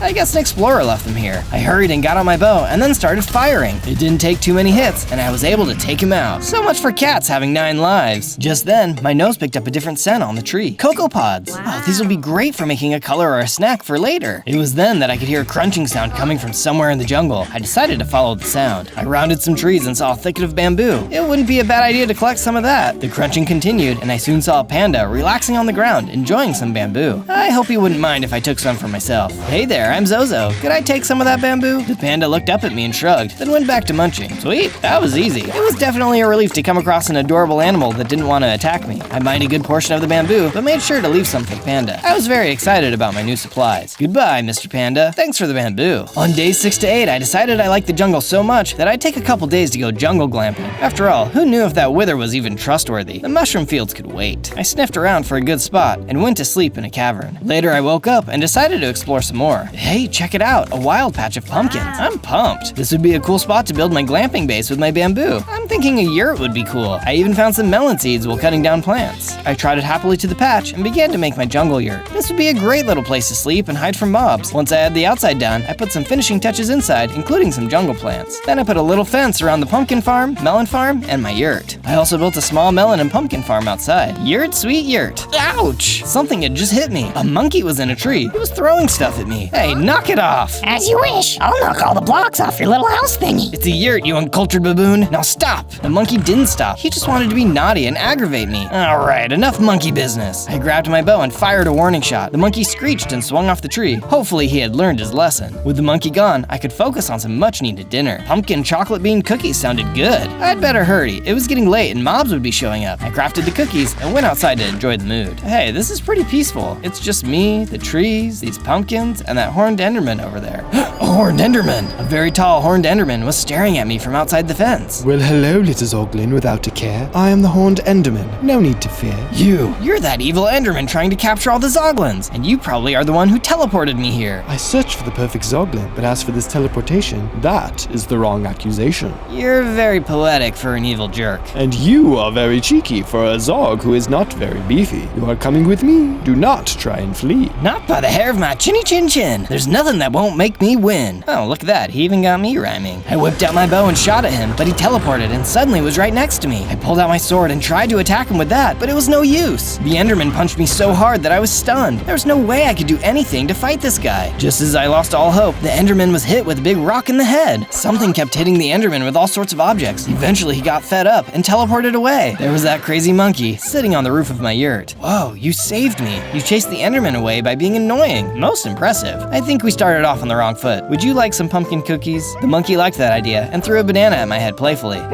Aren't you glad I didn't throw a rock? What a silly monkey. I'm glad he decided to come back after all. Soon the monkey left and I went to sleep. On days 9 to 10, I thought I'd sniff around to see if the mushroom field was anywhere nearby. I set off around the jungle. I didn't smell mushroom fields, but I did smell a village nearby. I figured I could sniff it out. Maybe there would be some shops. I exited the jungle and kept sniffing and walking until I finally found a village. I walked into the village and all the villagers were looking at me. They didn't seem too excited about me being there. I walked into a shop and the shopkeeper didn't want to sell me anything. He said Zoglins were dangerous to have around because it might bring the horned enderman's cronies around. Man, this enderman is ruining everything for me. I was about to leave the village when a chicken went flapping past me. The villagers were upset. They chased the chicken around, but it got away and ran out of the village. She is gone. The heavenly hen has left us. We will be cursed. Hey, maybe I can help. You? What are you going to do besides bring the horned enderman around these parts? I've got a very sharp-smelling nose. I can follow her scent and track her down. Very well. Find the heavenly hen. Okay, but if I do, I get to pick some things out of your shops for free, okay? Fine. Whatever you want. Please hurry. And whatever you do, don't look her in the eyes and don't threaten her, or you will regret it. Okay, that's strange, but fine, I won't. I had seen some really cool armor in the shop, but I probably couldn't afford it, so this was a good deal for me. I headed back towards the jungle to find the chicken. On days 11 to 13, I trotted toward the jungle mountains. I climbed up a hill covered in foliage. village. It was kind of hard to see, so I started chopping down some of the jungle leaves. Whoa! Oof! The leaves were so thick I didn't see the quarry below my feet. Oh no, I disturbed a nest of scorpions. Yuck, these guys were nasty. I'm in a real pinch. I tried to tell them that I meant no harm, but they were not going to leave me alone. I did not want to get stung. I swung my sword to get them to back off. Yikes, that was a close one. I jumped above them and pulled my bow out, hitting a few of them. I wanted to just get out of there, but the problem was I smelled the chicken down there. Maybe she got eaten, but it was just then that I saw a mine shaft below. Maybe the chicken had hidden inside there. I'd have to take these guys out. One by one, I finished them off, except for one. It was gold, and turned out to not be a scorpion at all. It was a scorpion-sized gold statue. I decided to enter the mine shaft and check the statue out. On day 14 to 16, I was inside the mine shaft and had a smell around. It didn't just smell like chicken. There was something else, too. Oh, jackpot! So many resources! But most importantly, iron. Something was a little creepy about this place. Okay, Zozo, ignore the creepy feeling and just keep mining, just keep mining. After that amazing song, I created a crafting table and furnaces to smelt the iron I just collected. I had enough iron that I could craft myself some iron armor and tools really quick. Something told me I was going to need it. I continued deeper into the cave to find the chicken. Hold up, what's that? I pulled my axe out. It was a spider. But wait, it was another gold statue. What is going on here? I just need to find this chicken and get the creep out of here. Soon enough, from the shadows, crawled a mob of spiders. I knew my spidey senses were tingling. They weren't deterred. They just kept coming. One of the spiders hit me good. It was a big hit. I swung around like crazy and finished off all of the spiders. He left behind a bunch of webs, a crafting table, an iron sword, and some arrows and a slime ball. I guess some explorers must have left in a hurry. I collected them all and made a lead out of some of them. I kept walking down into the cave and eventually saw some lava. Across from the lava was that crazy chicken. You are lucky you aren't fried chicken by now. The chicken stared at me with angry eyes. My body felt weird. I suddenly remembered what the villager said about not staring at the chicken in its eyes. I tried not to look directly at it and started making a bridge across the lava over to the chicken. Listen, Miss Hen, I'm just trying to help you. I've got some cookies for you. I'll give you some if you follow me out of here. She didn't say anything because she was a chicken, but I assumed she was okay with this. She ate them and then followed me across my bridge. Well, that worked out. Come on, let's get you home. Everyone is worried about you. On days 17 to 19, we had made it out of the cave and were on our way back through the jungle when the ground under my feet felt funny. It was so soft and squishy. Then I realized I was sinking. It was blue quicksand. Help! The chicken just stared at me blankly. She was no help. Quack, what's wrong? It was a group of parrots. I'm sinking. Quack, what are you thinking about? Oh, I see what you did there. Okay, might have been about to die, but that was pretty punny. Nice one. Thanks. We have been working on the stand-up routine. Neat. Well, I'm thinking about how I need help getting out of here. We have the sinking feeling you are in some real trouble, but what can be done? Do you think you could pull me out of this quicksand with my lead? The quicksand had almost swallowed me up by this point. Sure thing. Hand us the lead. They were able to pull me out just in time. Phew, that was a close one. Thank you for saving my life. No problem. I was just escorting this chicken home. Quack, quack, what chicken? I looked around and the hen was gone again. Oh no! I told the parrots thank you, but had to run off to find her. I followed my nose. She was close, but so was an ocelot. Look out, chicken! The chicken stared at the ocelot with angry eyes. I took out my sword, but before I could do anything, the ocelot turned to solid gold. Did you do that, Miss Hen? I can see why you're so special now. She pecked at the ground. Come on, let's get you back home. On days 20 to 22, a fox was watching us run back to the village and tried to cut us off. Sorry, Fox. Trust me, you don't want this chicken for dinner. I ran at him and punted him into the sky. I knew I was doing him a favor, better than dealing with Gold Winger over here. We made it back to the village and the villagers were super stoked. I was super stoked about picking out some items from the shop. Our sacred hen has returned. What is your name, Sir Zoglin? Zozo. 3 cheers for Sir Zozo. Shucks, I just followed my nose. At the shop, I picked out diamond armor and some TNT. Mission accomplished. With my swanky new treasures in hand, I was ready to go back to my yurt. On the outside of the village, I was stopped by an iron golem who offered me a puppy. He told me his name was Geo. He was a super nice guy. I told him I had to get back to my yurt before it got much later. As I came out to my yurt, it had already gotten dark. Oh, just fantastic. My yurt is swarming with creepers and red-eyed spiders. It's a jungle out here. Time to test out this armor and explosives. The mob saw me and started coming for me, so I ran into the trees. I set the TNT on the ground and then punched it, running for my life. As the mobs came by, the TNT exploded. It didn't kill them all, but it took out a lot. I handled the rest of them with my weapons. With the mobs gone, I trotted back to my yurt. I checked on my melons. They were growing well. I'd harvest them tomorrow and then set out to find that mushroom island, or field, whatever you want to call it. On day 23 to 26, I woke up and went outside. To my surprise, Geo was standing around my garden. Hey there, Geo. How did you find me? Geo here, Big Boo. Geo come to save Zozo. That's super nice of you. I tested out some TNT on some mobs. Sorry to worry you. I explained to Geo that I had to go on a mission to find a mushroom island. Geo insisted on accompanying me. He said he could help protect me from the horned enderman. I agreed, then harvested my melons and pumpkins. I took a bite of the melons, and it helped me to grow some more. Ooh, check out these tusks. Then I went inside to get some more materials. After that, we were ready to set off. My nose led us out of the jungle and across some icy plains and glaciers. There were a lot of polar bears. I was relieved Geo decided to join me because there's no way I'd be able to fend them off by myself. When some of them wanted to give us trouble, we gave them trouble right back. Geo was able to fling them up like pancakes. Hey Geo, wanna build a snowman? I decided I might as well mine some snow while I was there. It might come in handy. I threw together some snow and a pumpkin head to make a snow golem. Geo clapped excitedly. Snow friend, snow friend.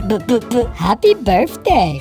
Yes, happy birthday to you, Ice Golem. My name is Zozo. This is Geo. What's your name? Burr. Burr, huh? That checks out. Play with Burr. Sure, we can take some time to play. Hey, I know. What if we build a snow fort out of snow? Play. Burr, play. I made a little snow fort and we had a snowball fight. It was very fun, but Geo was a little too strong and hit Burr too hard, and he poofed into a giant pile of snowballs. Don't worry, Geo. Snowmen don't last forever anyways. We collected his snowballs and added them to our supply. At least he could always be with us now, in a weird sort of way. On days 27 to 31, we wandered to the seaside. The smell of Mushroom Island was super strong. I was led to the seashore. We looked out and saw an island with funny red trees. I think that's it, Geo. Now to get over there. I crafted a boat, but it wasn't big enough for Geo to come with me, so Geo agreed to hang out on shore until I came back. As I sailed closer, I realized the red trees were actually giant mushrooms. I started to drool. Someone was on the island already. It was Smithers. You found me. You truly are the chosen one. Only a Zoglin with the strongest sniffer can find this secret place. Why does the Enderman want me? I will explain everything. Let's show you around first. I ran around the island exploring its resources. This ground was so spongy and bouncy. Oh, look, cows. Wait, those are mushrooms. That gave me an idea. A huge statue would be pretty cool in this field. I gathered up some supplies and started working on the first part of the statue. The cocoa beans would also be perfect for some brown dye. I'd want some red though too. I'd need to get some red flowers on the mainland. Smithers showed me the base he had made. It was a nice little cube. You know, Smithers, this is awesome, but are you okay with me doing some renovations? Just so it's big enough for all of us, including some of my friends I've met along the way. I mean, this is already a pretty elaborate cube, but okay, I'm cool with it. Great, I'll start tomorrow. On day 32 to 35, I decided to make the base look like a giant red mushroom with spots. I wonder what gave me that idea. First, I'd need to make the stem. It would be a staircase, and then I could make the top a big mushroom-shaped room with a loft above that for bedrooms. We'd have a nice view of the island while we hung out in the base, and we could keep an eye out for danger too. I wandered around the main area inside. There's so mushroom in here. Get it? Mushroom? Mushroom? You should stick to sniffing and leave jokes to someone else. I can't please everyone. Outside, I created an awning for Geo to stand under and keep watch. Our base was ready for action. On day 36 to 39, I went back to shore to get Geo. Once on land, he and I mined some flowers and some other things for the base and statue. I smelled something familiar. Hey, I smell another Zoglin. I wanted to follow the scent, so we went looking. I had to see if they were okay. I followed my nose to a pillager base. A fire was roasting, and there sat a Zoglin chained up to a log. The pillager was humming and wandering around the yard. We walked up to the hut. Excuse me, but what are you planning to do with that Zoglin? The pillager nearly jumped out of his skin. He hadn't seen us sneaking up on him. Geo, kill pillager. Have at it, Geo. Geo, smash. That pillager didn't stand a chance against Geo. Wow, nice going, Geo. And look, there's an emerald on the ground now. I picked it up and put it in my supplies, then walked over to the Zoglin. Hey, my name is Zozo. I could smell you from miles away. I'm here to rescue you. Thank you. My name is Hogatha. The Horned Enderman sold me his dinner because I wasn't the Zoglin he was looking for. That's rough. I told Hogatha how to find my base and invited her to meet us up there. She liked that idea. There were voices in the distance. A mob of pillagers came into view. We better get out of here. We don't need that kind of trouble. Yep, time to run. I'll find you later. Good luck. On days 40 to 43, I was back at the base, and Geo and Hogatha had joined us. Hogatha added some grass around the base. It was looking pretty gnarly. I went over to the statue and kept adding to it. Things were coming together for this epic statue, but it wasn't done yet. Do you know what it's going to be? I'll have to keep working on it later. Smithers called me into the base meeting room to finally tell me all about what's been going on with this Horned Enderman dude. It all began with greed. I could tell a flashback was coming because the music got all dramatic. Flashback. Called it. The Horned Enderman had been taking over the overworld, enslaving and destroying. He seeks to control this world, and the Nether too. Everyone is afraid of him. He summoned the Witches of Fate. He asked them to reveal the location of a weapon called the Black Trident. It was powerful enough to raise up an army of the undead. They didn't tell him the location. We only know it's somewhere in the ocean. They did give him a prophecy of a Zoglin with a powerful enough nose to sniff out the location of this weapon, but they also said that this Zoglin could be his undoing. I believe that Zoglin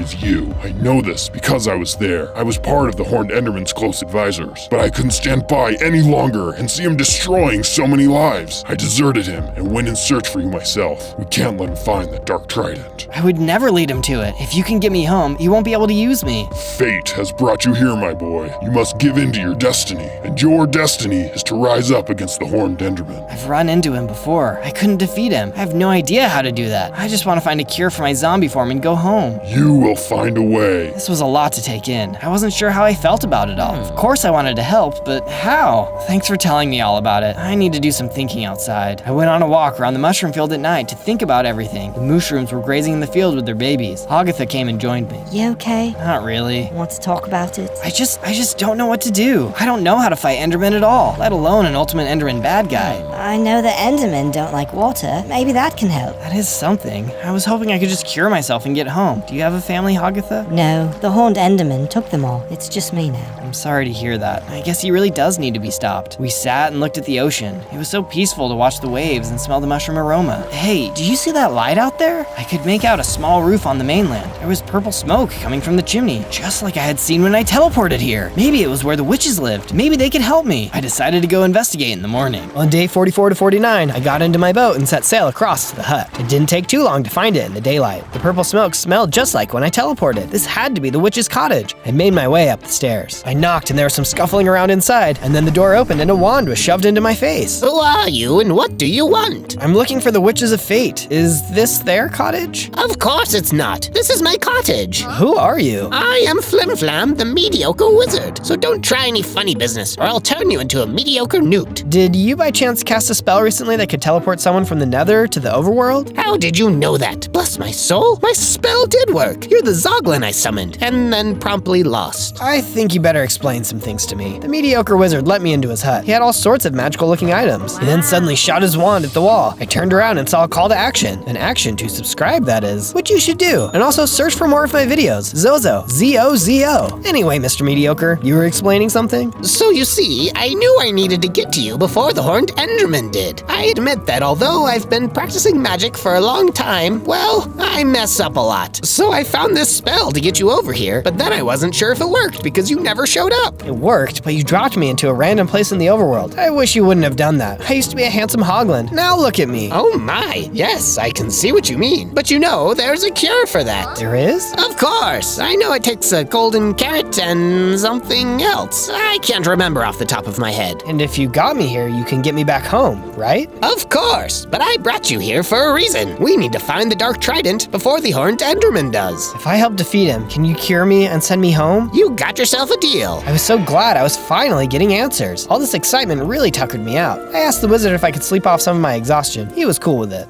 On days 50 to 53, I looked around the wizard's hut and saw so many magic potions and wands. I see you are admiring my collection of magical objects. I like your wizard hat too. Oh yes, this hat is awesome. I can use potions and they last forever. Maybe one day you can get a wizard hat of your own once you've learned some things. So do you have a plan for how to defeat the Horned Enderman? Of course, you. And that was as far as I got. I bet some of your wands and potions will come in handy. Can I try one of your wands? The wizard agreed and selected an ice wand. I was pretty excited and I ran to the water to test it out. Abracafree stuff. I froze the water into ice cubes. I definitely like this idea of learning magic. I think you should come with me and meet our other friends. We have a mushroom base across the way. We can all make a plan. Can I take this wand with me? The wizard agreed, got in his own boat, and we sailed off. As we sailed across, we noticed something splashing on the surface. We got closer and saw it was a mermaid surrounded by a shark. Looks like it's a good time to use that wand, Zozo. I jumped out of my boat and jumped on the rock the mermaid was on, and excitedly took out the wand and started pointing it at the water around the shark. The water was turned into ice, and the sharks were frozen in ice cubes. You sharks need to cool it. Are you okay, mermaid? The mermaid came closer to me. Thank you for helping me out. That was a close one. Who are you guys? My name is Zozo, and this is Flimflam the wizard. We are just some friends who are trying to stop the Horned Enderman. You probably don't know who that is, huh? Actually, yeah, I do. Those sharks worked for him. They were trying to get me to tell them where the Dark Trident is. What? Are you serious? That's why they want me too. We were just meeting up on the Mushroom Island to make a plan on how to stop him. How about I follow you over there? I can team up with you. That's a great idea. Follow us. We were assembling a pretty epic team. On days 54 to 57, we sailed up to the Mushroom Island. I told the mermaid to wait at the shore and walked up to the base. I introduced Flimflam to the group. Smithers and Flimflam were both suspicious of each other at first, but after some explaining, they both realized they were on the same side. I took some time to break away away from the group and work some more on my statue. I added some good red coloring to it. I was halfway there. I made my way back to the base, and then I heard splashing in the water. I almost forgot about the mermaid. I went and spoke with her at the beach. Her name was Dolphine, but she went by Dolly. Dolly told me about why the sharks were after her. She knew of a portal called the Whirlpool of Want. They wanted the location. This whirlpool takes you to the Witches of Fate. I didn't think you could get to them. That's what they want you to think. What if you take us to this whirlpool? Maybe we can ask the witches if there's a weapon that can destroy the Dark Trident. Dolly agreed to this plan, and I went and let the team know where I was going. Before we left, I did what I could to make sure my health and weapons were shipshape. I was ready to follow the mermaid to the Whirlpool of Want. On days 58 to 62, we were out in the middle of the ocean when the mermaid pointed ahead. There it is. Just sail straight into it. You sure this will work? I didn't want to get stuck at the bottom of this whirlpool. Besides, I hardly knew this mermaid. This could be a trick. Pretty sure. Here, let me go in ahead of you. Let me see what happens. She swam right into the whirlpool and it swallowed her up. I waited for a few minutes. The whirlpool started to gurgle and out popped the mermaid. There she blows! Well, it looked like it worked. Onward! I jumped off the ship and into the whirlpool. The whirlpool had a portal at the bottom and it spat me out onto dry land. I was in the end? And what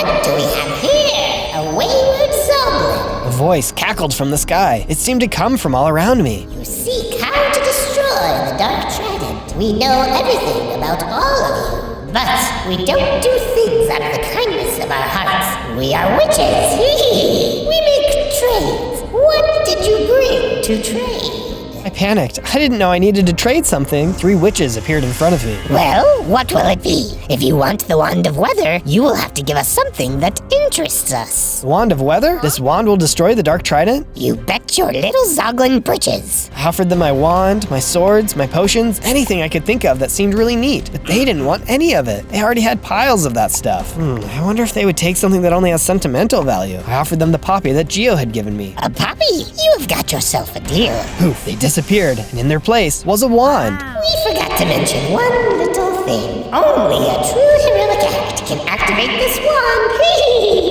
Their voices trailed off. A heroic act? I do those things all the time. That doesn't seem too difficult. I wanted to stick around to sniff around, but suddenly there was a whole mob of zombies headed my way. I ran for the portal and jumped through. On days 63 to 66, I was ejected out of the whirlpool. I told Dolly about everything and then sailed back to our base. There was smoke on the horizon. We got close to the island and saw our base had been attacked. The horned Enderman must have discovered our base. I jumped out of my boat and made my way to my base entrance where I saw Smithers. I found out that they had kidnapped Hagatha. They thought she was me. No, Hagatha, I will rescue you. I will fly fast and try to find her. You need to continue on your quest. If you can defeat the Horned Enderman, Hagatha will be spared. I wanted to go with Smithers, but I knew he was right. Smithers would take good care of the situation. He quickly flew away. I was going crazy with worry, so I had to distract myself. Those henchmen had really done a lot of damage. We had so many repairs to make. There was only one way to handle this situation: a rebuilding montage. We upgraded a lot of things and then got started building a moat around the base. Flimflam suggested that we add a water path for Dolly to be able to swim in and out, so we added that too. Afterwards, I stepped back and admired our work. It's amazing what you can do when you're motivated. Just then, I wondered if my statue had been destroyed. I ran over to the field, and luckily it was just how I left it. I finished off the face. Can you tell what it is? I guess it's pretty obvious now, but I still needed to add the pièce de résistance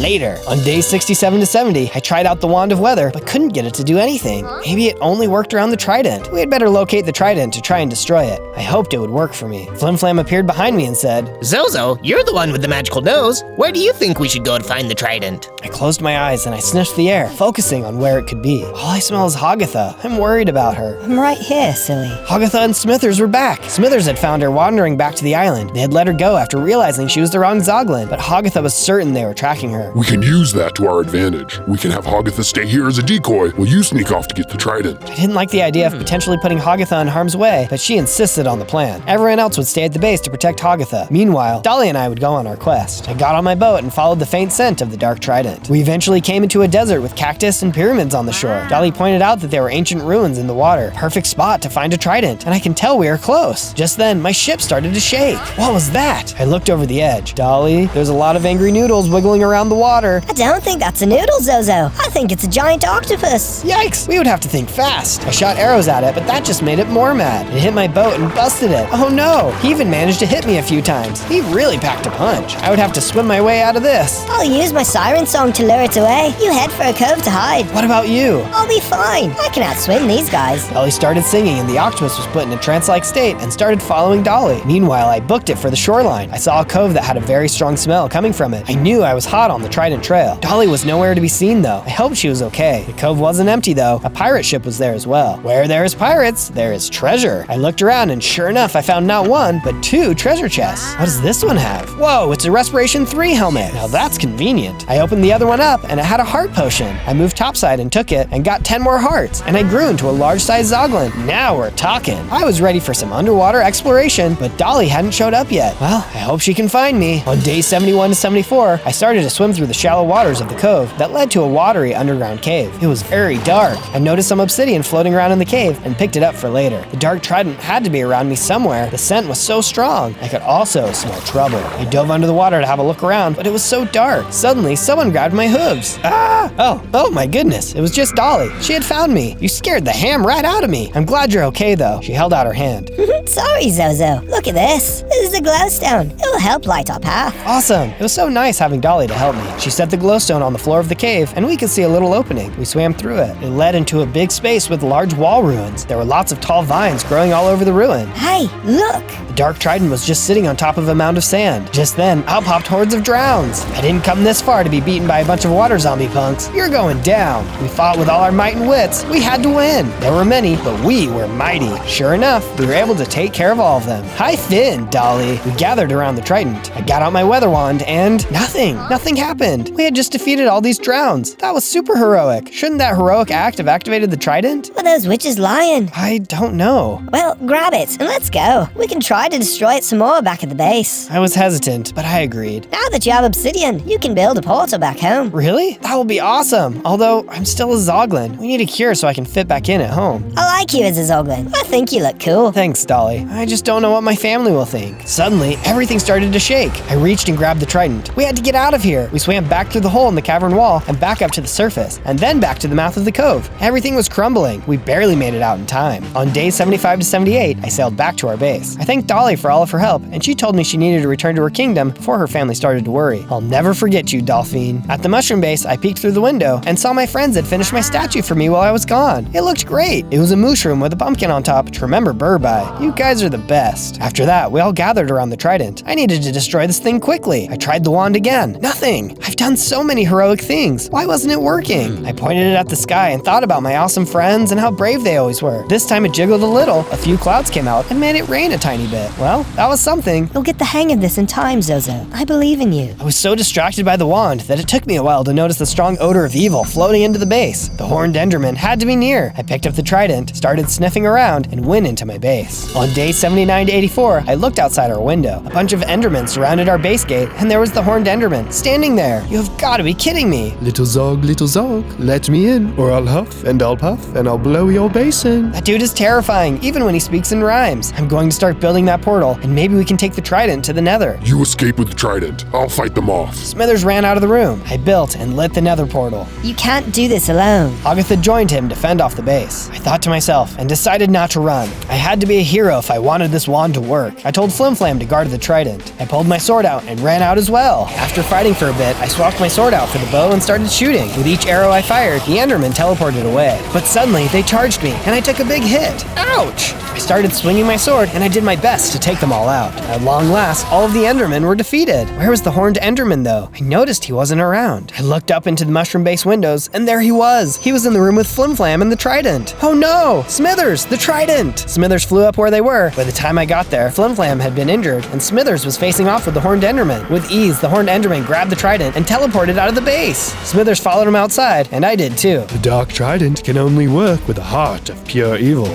Watch as I turn this thing lethal. With that, the horned enderman hit Smithers with the dark trident. No, how could he? I pulled out the wand of weather and pointed it at the trident. Storm clouds gathered and it started to rain pretty hard, but it didn't seem to do anything to the trident. The rain did, however, scare off the horned enderman since he teleported away. With the enemy gone, I ran to Smithers' side. This is the end for me. Promise me you'll stop him. Then Smithers disintegrated, leaving behind a nether star. I was so sad and picked up the nether star. I placed it down at the entrance of the house. It would forever shine bright on us, as Smithers did. On days 85 to 89, Agatha and I went through the portal to the nether. We knew time was short. The horned enderman would be marching through with his undead army at any moment. We landed in the Crimson Forest. Welcome to my homeland. Wow, everything is so hot and spicy looking here. Home, sweet and spicy home. I miss the smell of lava. We started to walk around a bit when when suddenly a mob of piglins was coming toward us. Well, looks like it's never a dull moment. Let's kick some hams. We used our arrows, swords, and strength to take down the mob. We continued exploring the nether for a bit until we got to the edge of a cliff. The lava was hot below us. I carefully laid down dirt to get across. I noticed more piglins coming at us, so I broke off a brick of the block bridge so they couldn't follow us. Well, that was a very lava-hot welcome. Where's your family? They aren't far. I can smell them. On days 90 to 94, I heard some low oinking. It was my family. They were munching on fungi, as usual. Hey, you guys, I'm back. Who the oink are you? Oh, great. It was Bebop, the bully. It's me, Zozo. I look a little different now. I'm bigger and freakish looking. You're not one of us anymore. I just returned from the overworld, so I got zombified. But I'm still Zozo, and these are my friends. We have come to warn you. Warn us about what? Are you threatening us? You think you could just disappear one day and then come back and act all tough? That's it. No one threatens us. No, I'm not threatening. Bebop came charging at me. I put my head down and got ready to return his blow. I hit Bebop a lot, and he simply backed off. I'm bigger and stronger than you now, Bebop. Time to stop picking on others, or I'm gonna have to teach you another lesson. I told the rest of the Hoglin family what I'd been up to and where I went. These are my friends. They've been helping me. You see, we got a weapon that can stop this evil dude from coming here and destroying everything. He's known as the Horned Enderman. Bebop must not have learned his lesson because he butted in. We will never believe you. You're just a bunch of freaks. I'd much rather be a freak than a boring old piece of bacon. I pity you. You can't see past your own snotty snout. I used to worry about what you all would think of me as a Zoglin, but now I don't care. I'm proud of who I am on the inside and out. My friends taught me that. You can either show respect for me and my friends, or you and I can settle this again, for good. Hog to Zog. I pulled out my wand of weather. It was suddenly glowing and surging with energy. I had been heroic by standing up for myself and my friends, even against my own kind. I was done being ashamed of what I looked like. I loved my zombie self. I held the wand into the air and created rain in the nether. Okay,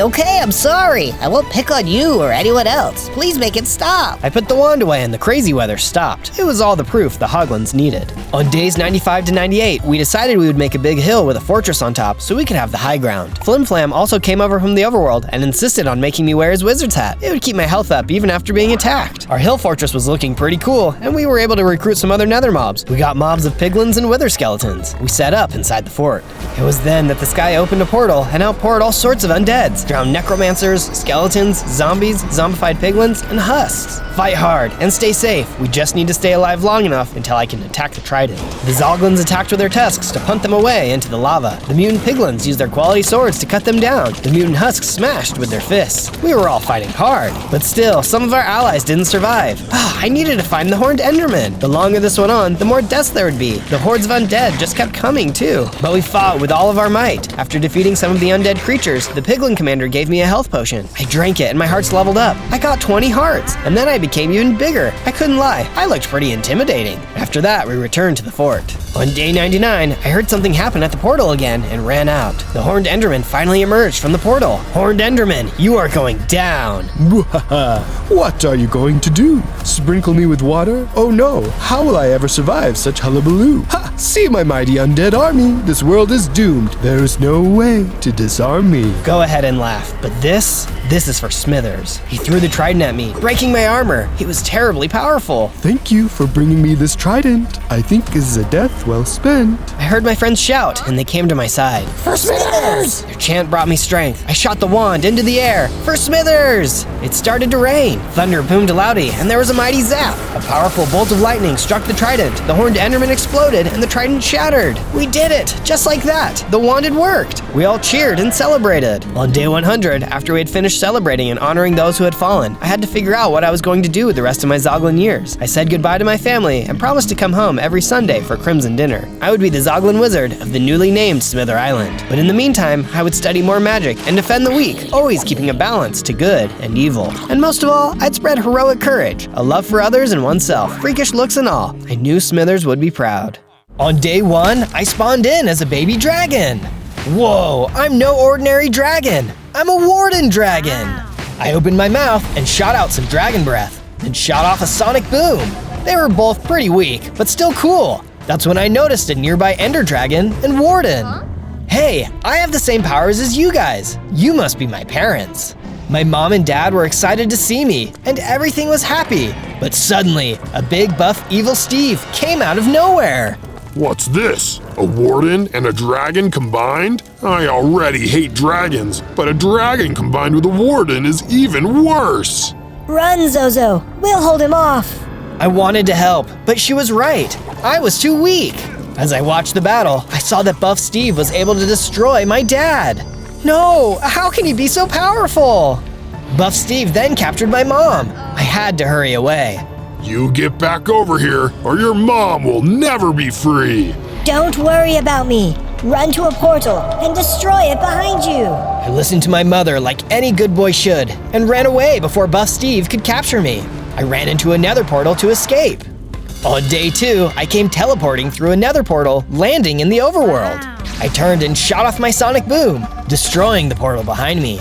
I don't know how much time that buys me, but I have to get stronger to save my mom. If I was going to save my mom, I had to get the gear to do it. Using my claws, I began gathering up some nearby materials in order to build a base. I don't need anything fancy yet, I just need something that can keep me safe. Speaking of being safe, I was suddenly attacked by a bear. Get back! I have claws too! But trying to win this fight was foolish. I had no choice but to run. Oh boy, it looks like the overworld is just as dangerous as the nether. I kept running until I found myself on a nice, steep mountain. If I hollow this place out, this could make for a perfect base. Excited with the idea, I got right to it, building my base. I have so many ideas of how I can improve it, but we'll start simple for now. Soon, the start of the base was ready. I feel like it's going pretty good so far. Tomorrow will bring me one step closer to saving my mom. On day 3, I kept mining down into the mountain when I popped out on the other side. But as luck would have it, there was something unexpected. Is that an ender dragon nest? It looked like there was an egg inside of it too. Just then, a phantom appeared. He got closer to the egg. He was going to eat it. Oh no you don't, the dragons are my friends! The phantom clearly didn't expect anyone to be here, and I was able to hit him hard. In no time, I managed to take him out. Finally, it feels good not to run away for once. And what's this?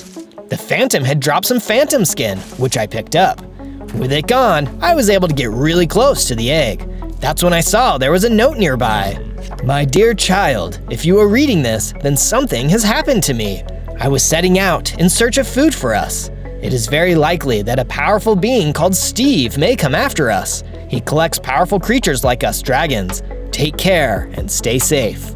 Oh no, it's not just me. Dragons everywhere are in trouble. It's not enough to just save my mom from Buff Steve. I'm going to have to defeat him. I quickly picked up the egg to take it back to my base. I could keep it safe there. On days 4 to 5, I arrived back at my base. I got right to work building an incubator for the egg. If it was going to hatch safely, it needed a good environment to thrive in. Just as I finished up, I heard a noise outside. I ran out and saw even more phantoms. Oh man, you guys really want this egg! Well, just try and take it. The phantoms did their best to take me out, but they were no match for me. They would have to try harder than that if they wanted to win. With the 2 phantoms defeated, I picked up the phantom skin they had dropped. Oh, I know just what to make with this! I went over to my crafting table and used the phantom skin to make myself some phantom skin armor. It was about as strong as leather armor, but it would be better than nothing.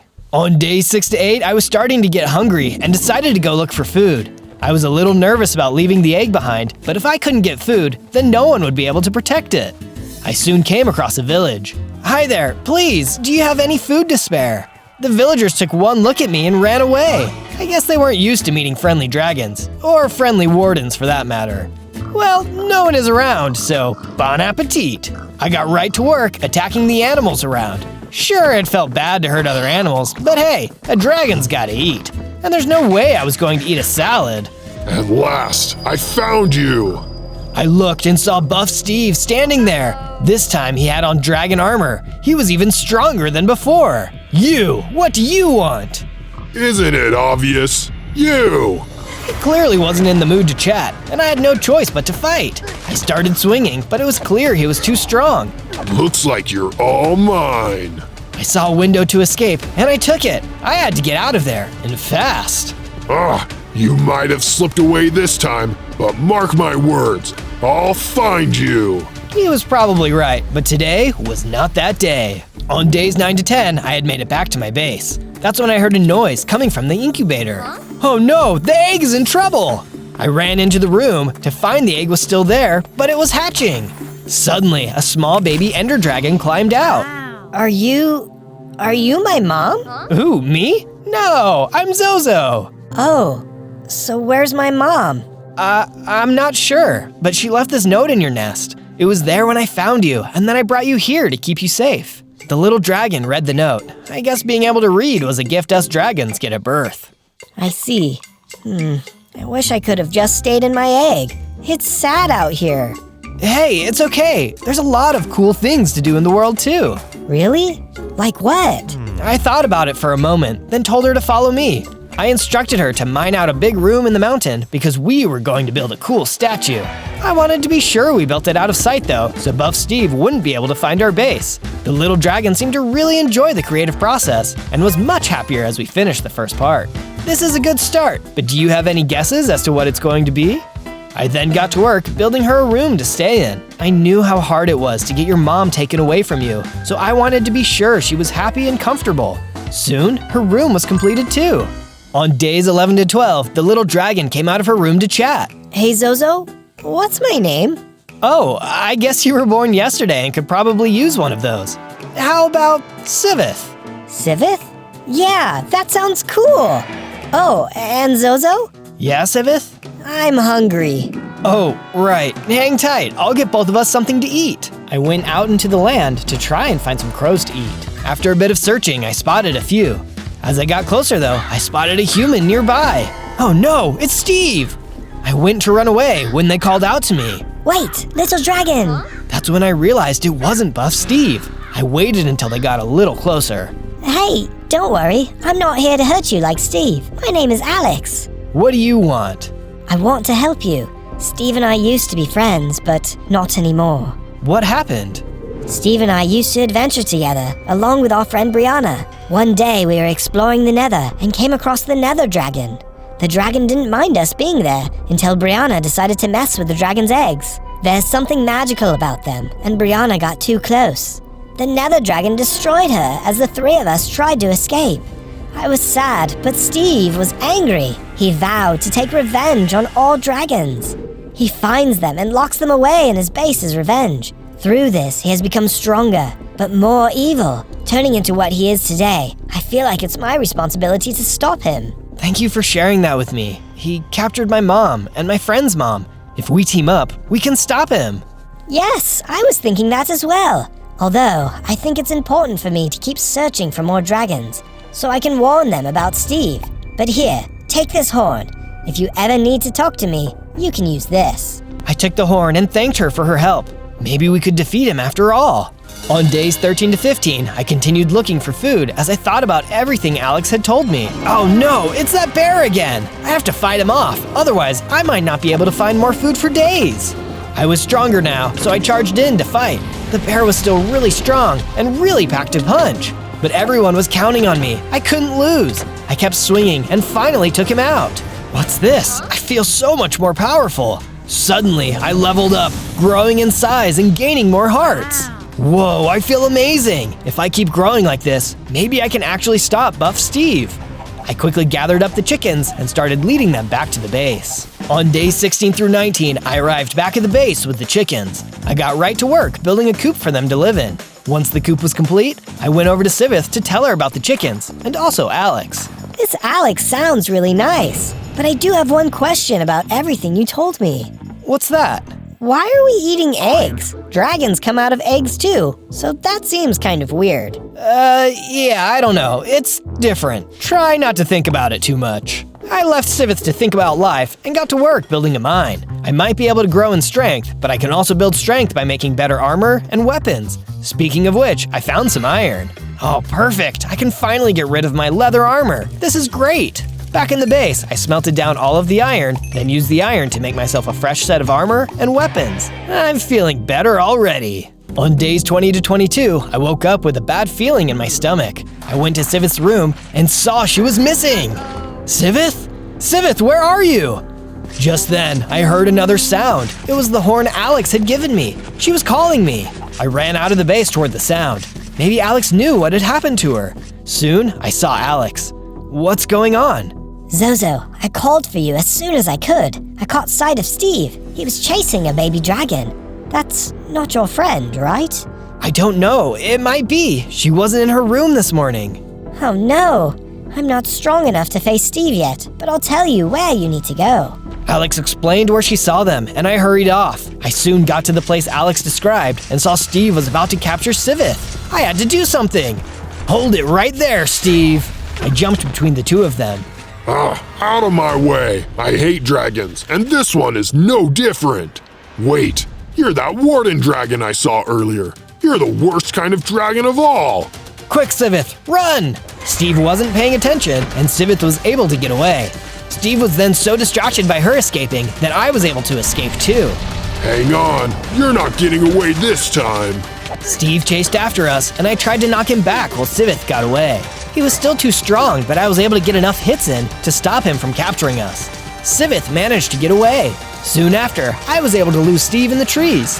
Sivith and I met back up, then hurried back to the base. On days 23 to 26, Sivith and I arrived back at the base. I was really worried about what had happened. I'm so sorry, Zozo. Are you mad at me? That depends. What happened? Did Steve find our base? No, I left to go and find more supplies to upgrade our stuff when Steve came out of nowhere and tried to grab me. So you don't need to be mad because he didn't find our base. I would have been worried if he found our base, but I'm mad that you left. You could have been captured and I would have never seen you again. I could tell Sivith felt really bad. Look, it's okay. I'm sorry for being mad. I know you were just trying to help, but right now it's too risky. Promise me you'll stay at the base from now on? Okay, I promise. But Zozo? Yeah? Before Steve popped out, I did see something interesting. I think you should go check it out. Sivith explained where I needed to go, and she was right. It did sound like a good place to go. Nice one, Sivith. I'll go take a look. After a bit, I arrived at the place she described. It was a large temple. I stepped inside and was immediately attacked by a bunch of husks. Oh, go drink some water, you dust heads. The husks did their best to bring me down, but I took them out first. After the last one had disappeared, I saw something interesting. Oh, and what might this be? I took a look and saw that there was a bone sword. Wow, this is cool. That's when I realized that the sword also gave me a special ability. Now I could spit spikes. Now that is awesome and mildly confusing. I tested it out, sending spikes shooting at the wall. As I hit the wall, murals started to appear. Just then, a mummy came out and attacked me. Oh, someone is jealous of my spit takes. I kept launching spit spikes at him, slowly wearing him down. He was not a fan, but it didn't matter because I had to survive this. Soon enough, he was gone. So what's up with these murals? I took a closer look and realized they told the story of an epic adventure. One you can watch if you search for my channel, Zozo, Z-O-Z-O. This is when I survived 100 days as Moses. You'll really like that one if you're liking this one so far. On days 27 to 31, I had left the temple and arrived back at the base. As I entered my base, I could barely recognize Sivith. She was now the same size as me. Wow, Sivith, you're even stronger now, and I know just the way to celebrate. Sivith and I headed out to do some more work on the statue. Sivith felt like a little sister to me, and I was happy to have someone on my side. Together we could do anything. We were finishing up the next part of the statue when Sivith had a thought of her own to share. This is looking good, but something isn't quite right. Feels like it could use a different material. I think you're right, and I know just what to get. I took off to grab the material I had in mind. I am a little bigger now. I wonder if I can fly. I gave it a shot and found that while I couldn't fly, I could glide. Well, that's better than nothing. I soon arrived at the bottom of the hole, but was soon attacked by stragglers. Out of my way, I've got a statue to save. The stragglers did their best to knock me down, but they were no match for me. With them out of the way, I quickly found what I was looking for. This amethyst is just what we need. I can't wait to see if it looks good on the statue. I mined up as much amethyst as I thought we'd need, then got ready to head back to the base. The statue is going to look amazing now. On days 32 to 35, I was on my way back to the base when I was attacked out of nowhere by piglins. What are you nosy oinkers doing out here? I fought them off using everything I had until the last of them were defeated. That's when I heard something nearby. Hey, were you hiding from the piglins? It's okay now. The dragon is talking to me. The villager was so scared and tried to get away from me. But just then, another piglin popped out and started chasing after him. Hey, watch out! I rushed over and took on the piglin. In no time, I was able to defeat him. You saved me? Wow, Thanks. No problem. Where did all of these piglins come from anyway? I'm not sure, but my village is full of them. We could really use someone like you to come and clear them out for us. Would you be willing to help? Say no more. I'm on the case. On days 36 to 39, I followed the villager back to his village. As we got closer, I could see he was right. The village was full of piglins. Let's try to get a better view of what's going on. We snuck around the outside of the town to get a better viewpoint of what was happening. You see that structure in the middle of the town? That's where everyone is probably hiding out. Got it. Hang back. I'm going to rush in there and get everyone out. Whoa, hang on. I know you took those guys out back there, but those were just low-level scouts. You can't hope to take on all of those guys down there at once. Okay, so what do you suggest? It will be nighttime soon enough. I think we might be able to sneak in and get everyone out safely. I'm good with that plan. We'll give it a shot. On days 40 to 43, the villager and I waited for nightfall. Soon, we saw that the piglins had begun falling asleep. It was time to make our move. Let's do this. We snuck into the village, doing our best to keep quiet. Even the smallest of noises could wake up the piglins. Which just then, there was a clang. My new villager friend accidentally bumped into something. Sorry. It was too late though. The piglins were awake and not happy to see us. Looks like it's plan A after all. My new friend was right. These piglins were much stronger than the scouts I had fought outside the village. What he wasn't right about though was my ability to take them on. I was tough, and the piglins fell one by one as I took them out. Soon enough, they were all defeated. Zozo, you did it! We then went over to the scared villagers, who weren't exactly happy to see me. Don't worry, everyone. He's a friend. I know dragons can be scary, but Zozo here was the one who rescued all of us. We owe him our lives. The villagers were happy to find out I wasn't there to eat them, and it felt good for people to see me as the hero. Thanks again, Zozo. And in the future, if there's anything we can do for you, just let us know. Will do. Now I've got a statue to go work on. On days 44 to 49, I returned to my base and got to work adding the amethyst to the statue.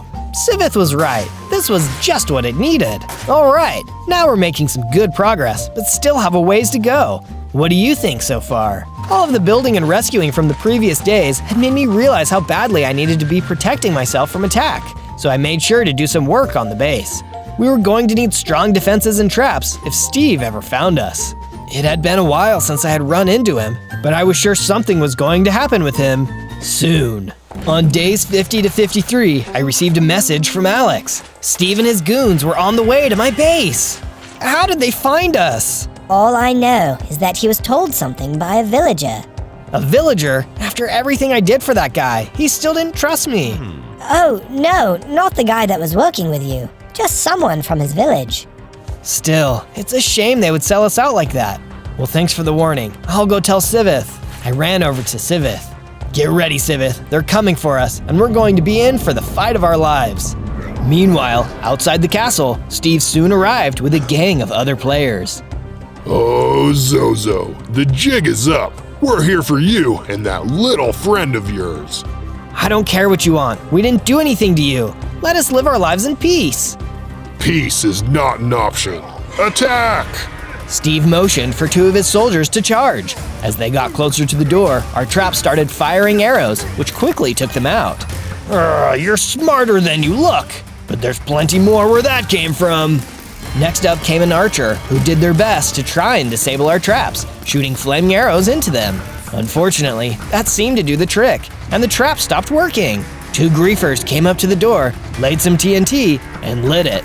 But suddenly the traps came back to life, taking out the archer and trapping the griefers in. There was an explosion, which took them out, but also took out the traps and door. The base was open now though, and the players started to run in, but not before falling into my pitfall trap. Another noob tried running in too, but fell right into the hole. Just then, someone vented in through the side and took a look in the hole. Unfortunately for them, their Spec Ops teammate popped in and knocked them down the hole. These guys really need to learn to work together. He filled in the hole, and the rest of the team charged in. Bring it on! The players charged at me, while I did my best to fight them off. Leave us alone! We didn't do anything to you! Most of the players were pretty weak, but I could hear someone setting off explosions in the background. I had to hurry. I had defeated most of the players when one stronger one with a flaming sword stepped up to fight. Look man, you don't want to mess with me. The player simply attacked. His flaming sword was really strong and kept setting me on fire. Yeah, okay, I see why people don't like Dragon's fire breath. Ouch! He was tough, but my attacks were getting the job done. I could tell he was getting weak, and I got him lined up with the edge. Have a good flight! I hit him hard, sending him flying over the edge. Just then, I felt the energy surge through me, and I grew into an even bigger dragon with more hearts. Yes, I feel amazing! Just then, I heard Sivith let out a cry. She was in trouble. I looked and saw she had been captured by Steve. Ha ha ha! Say goodbye to your little friend. Steve ran out of the base with Sivith in chains. I've got to stop him! I ran out of the base, but 2 more of Steve's players were waiting for me. They weren't very strong, but they gave Steve enough time to get away. I knocked them out, but it was too late. Hang on, Sivith, I'll find you! On days 54 to 57, I got out the horn and gave Alex a call. She arrived soon after. Zozo, you look so sad. What's wrong? They got Sivith. I've never felt so hopeless. Do you know where they might be taking her? I'm sorry, Zozo. I really wish I could help, but I have no idea where they could be going. I could tell Alex felt really bad, and she offered me some raw beef to cheer me up. Look, we'll find her. In the meantime, let's get this place fixed up. You won't be of any use to Sivith if they come back and capture you too. I agreed, and Alex and I got to work repairing the base. We had soon finished up the repairs, but I was still feeling a little bit down.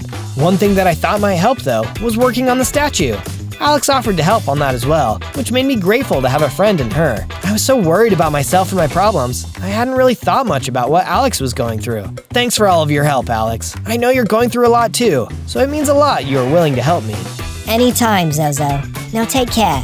I've got some things to take care of. I said goodbye and got ready for bed. Tomorrow I would figure out what I needed to do to save Sivith. On days 58 to 62, I headed into the mines. I didn't know where I needed to go to find Sivith, but I knew I needed to be stronger before I could do anything anyway.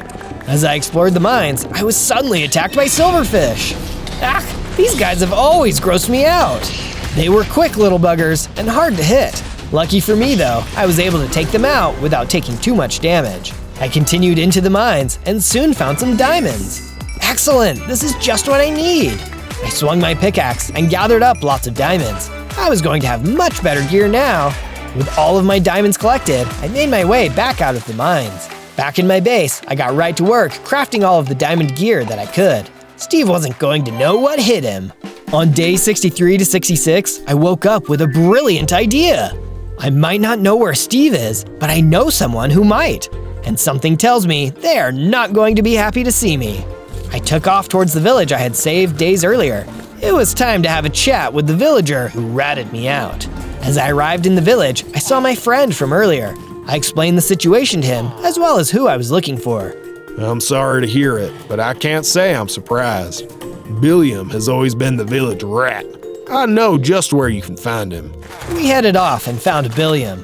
Whoa, you're, bigger than the last time we saw you. I am. I'm quite a bit stronger, too.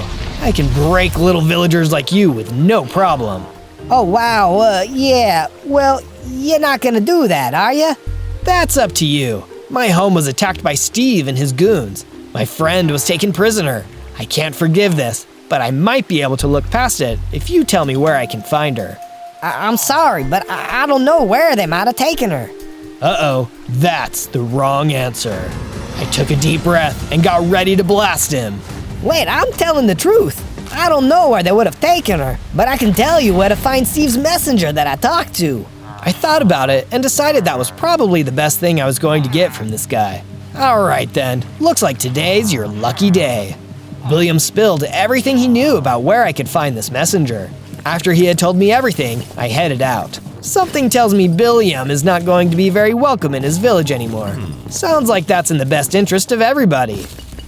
On day 67 to 70, I arrived at the fortress that Billiam had told me about. I charged up to the base and immediately started attacking the guards. Where is your leader? Where is Sivith? The guards weren't interested in my questions and simply did their best to fight me off. But my friend was in danger and nothing was going to stop me. Out of my way, tin heads! As I fought my way through, I soon came across an even bigger guard. This guy was tougher than the first ones, but I wasn't going to let that stop me. He swung at me and did some serious damage. It really hurt, but I swung back and was able to take him out. The bigger they are, the harder they fall. I had made it into the castle, and more of the big guys were trying to take me down. They swung, I dodged, and knocked their blocks off. Hang on, Sivith, I'm coming! On days 71 to 74, I had officially made it into the fortress. It was as if the whole base had been alerted to my presence, as every bad guy in the place was swarming in on me. I don't care how many of you there are, I'm going to make it to the top. As I knocked guard after guard out of my way, I eventually found myself inside a library. Wait a second, what's this? I had found some kind of special item. With this, I have the strongest spike attack I can get. Excited with my new ability, I immediately put it to the test. There were some guards up on the balconies, and I managed to take them out. Oh yeah, whoever this guy is, he's in for a real surprise. On days 75 to 78, I made it to what looked like the lair of the castle's boss. You there, you must know where Steve is keeping his prisoners. Tell me, or else.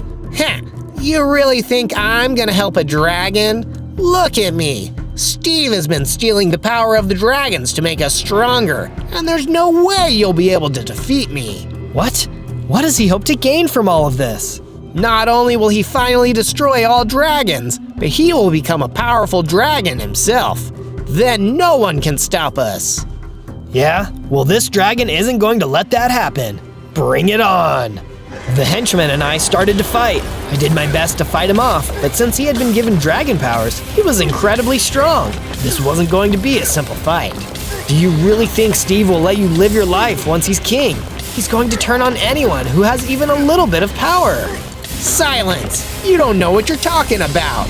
But it doesn't matter, because you're going to lose. It looked like there was no talking sense into this guy. The fight was getting intense, but it was time to end it. I focused all of my energy, used all of my attacks, and at long last, I won! The henchman was nearly defeated. No! How could I lose to a measly dragon? Last chance, tell me where Steve's base is. Never! The henchman leapt forward to attack me, but I took him out instead. Well, maybe there's something around here that can help me out. On day 79 to 84, I started taking a look around the castle. Wait, what's this? Inside of a chest was a bunch of golden apples. Suddenly, there was a sound outside. As I ran out to look, I could see Steve in the distance, and he was looking right at me. Ah, Zozo, just the one I was looking for. What do you want, Steve? Where's Sivith? Who? Who cares? All you need to know is I finally finished my potion. The power of the dragons is finally mine. I received word you were here, so I thought I'd let you be the first one to see. Steve drank down a potion and suddenly started to change. He turned into a disfigured but powerful dragon. Steve, what have you done? Ha ha ha. Here, let me show you up close. Steve took off into the air and flew toward me. I was strong, but not strong enough for this. I couldn't even fly yet. I had no choice but to run. Come on, Zozo, what's the problem? Afraid of a little fire? I kept running toward my base as Steve continued to chase me. I had to get to cover. We ran across the land and I finally snuck into my base. Steve flew around for a bit, but realized he couldn't fit inside. After a while, he left. I fear for the worst with Sivith. Is she still alive? On days 85 to 89, I got out of bed after a sleepless night. I had no idea if Steve would be waiting for me outside, and I couldn't risk going out there. I went back over to my statue. I had planned on completing it with Sivith, but I was worried I might not have that chance. I worked on completing the final part. Well, it's all done. It reminds me of Sivith, and she would have been proud of what we did here. I only hope I can avenge her and save everyone else from Steve's insanity. I was feeling more confident than before and stepped over to the ledge. Maybe I was strong enough to fly. I leapt over the edge and sure enough, I was able to get my wings going and fly. Yes, finally! I took some time to get used to flying. Luckily, it looked like Steve had left the area. I was able to get some good practice in when I heard Alex sounding off on her horn. I flew toward the sound and saw Alex was waiting for me. Zozo, you did it! You're flying! This is great news! Thanks! I just wish I knew where Steve's base was. One way or another, I've got to end this. Well, I've got some good news for you. I found it! I couldn't believe it. Maybe now we could finally get revenge for all the wrongs Steve had done. Even though I was feeling stronger though, I was still worried about how we could defeat Steve. Steve is afraid of anything that might harm him, so he likes to keep that close to him. When we get to his base, we should take a look around. There might be something there that can help. On days 90 to 94, I flew to Steve's base. As I landed outside the base, I met up with Alex.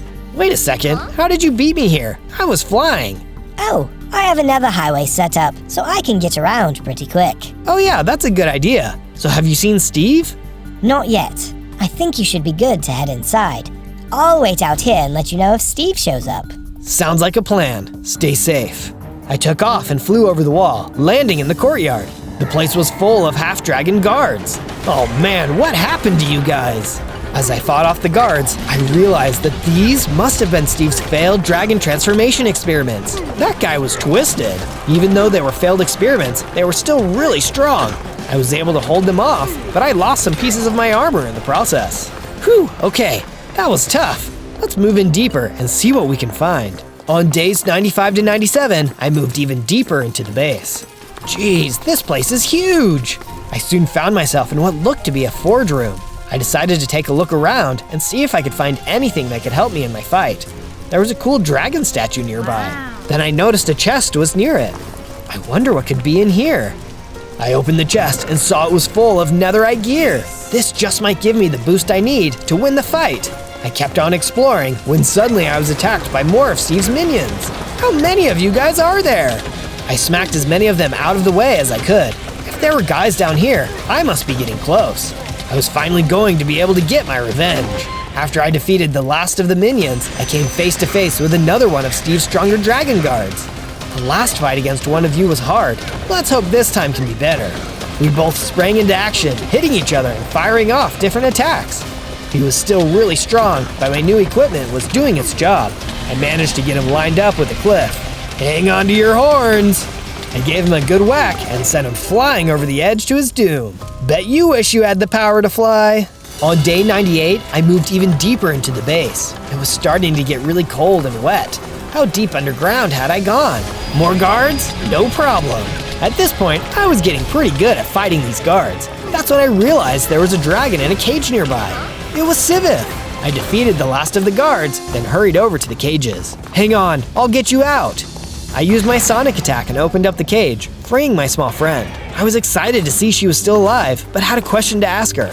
I was scared to ask, but I had to know the answer. Sivith, I'm so happy you're alive.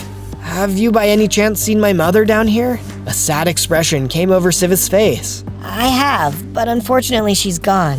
We were only both here for a short while, but I believe she saved my life. What do you mean? When Steve came to extract her powers from her, she gave him even more power than she needed to. More power? Why would she do that? That just let him turn into a dragon sooner. It's true, but you have to understand that she was out of time, and Steve would have used my power next. He was going to figure the transformation out, but your mom sacrificed herself to be sure Steve wouldn't need to hurt me too. Wow, I understand. She was always looking out for others.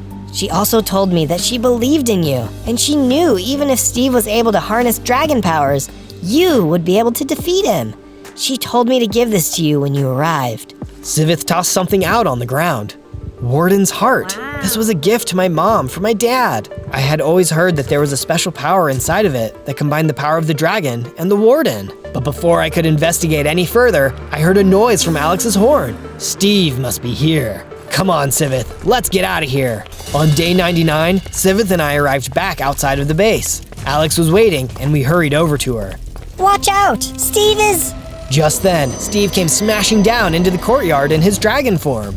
Sorry to break up the party, but you three have been getting on my nerves. It's over, Steve. You might look like a dragon, but you will never truly be one. It's time for you to pay for your crimes. Is that so? Well, come and get me, Warden. Warden? Zozo, use the Warden's heart. I quickly grabbed the Warden's heart and activated it. I felt an amazing amount of energy flow through me, and I leveled up into my strongest, most powerful form. I can feel the full power of the Ender Dragon and the Warden within me. You're going down, Steve. Steve let out a growl as we started to fight. We flew around, launching our dragon's breath at each other. The sound of our battle could be heard for miles. Give it up, Steve. I have the power of the two most powerful beings in the land. You can't hope to defeat me. You're just a freaky mix of two creatures. Hey man, look who's talking. I finally landed a powerful blow, which brought Steve down to his final heart. I soared high and dive-bombed him, delivering the final blow. Oh, no! Steve started to explode as his head spun violently. His entire being was glitching out of existence. And stay out of our land. On day 100, Sivith, Alex, and I all made it back to our base. We had lost our families and close friends, but together we would be our own new family. And if anyone else was in trouble, we'd be here to help them out. On day 1, I spawned in as a fire witherstorm, a force of pure fiery destruction. Why am I so puny? I only had 6 hearts to begin with, but I knew witherstorms grew stronger by absorbing blocks and mobs. I tried to absorb some of the nearby blocks and grow bigger, but it didn't work. Maybe I needed to unlock that ability first. It also looked like I couldn't really fly yet. At least I'm immune to fire. The area I spawned into was a molten lava field that would be really dangerous for regular mobs. It was like home sweet home, but there was nothing to destroy. I didn't see any other witherstorms either, so I figured I had been left behind by the others while they went off to grow bigger. Wait for me, guys! I ran around looking for my friends until I saw something really strange. There was a snowy biome right next to this fire one. What's the deal? Everyone knows that fire and ice don't mix. I heard a growl behind me and saw a fire Cerberus looking really hungrily at me. Hey, witherstorms aren't nutritious! I hit the Cerberus, but because I was so small, the damage was nothing. I was losing hearts fast to its bite, so I decided to run away. I ended up running straight into a Vex that wanted a piece of me too. All of a sudden, Fireland doesn't feel that much like home. I jumped down into a lava pit and hid myself away. I knew they couldn't follow me because of my fire immunity, so I stayed there safely until the next day. On day 2, I hopped out of the lava pit and found some burnt out trees. It wasn't what I was expecting, but at least I could gather some wood to make my first tools. I've never seen a wither make anything before, but it's nice to be the first at something. These tools would probably burn up if I used them here, so I made my way towards that snowy biome that I saw the other day. On the border between the fire and ice biomes, there was a wide river with a strong current. If I try to cross that, I'll be put out like a campfire. I didn't have enough wood to build a bridge, so I followed the banks of the river to see if there was a place where it was safe to cross. That's when I noticed something small flying towards me from across the river. It was an imp with icy wings. Do not cross this river. I'm warning you, Fireface. That's rude. First of all, my name is Zozo. Second, why do you care if I cross it?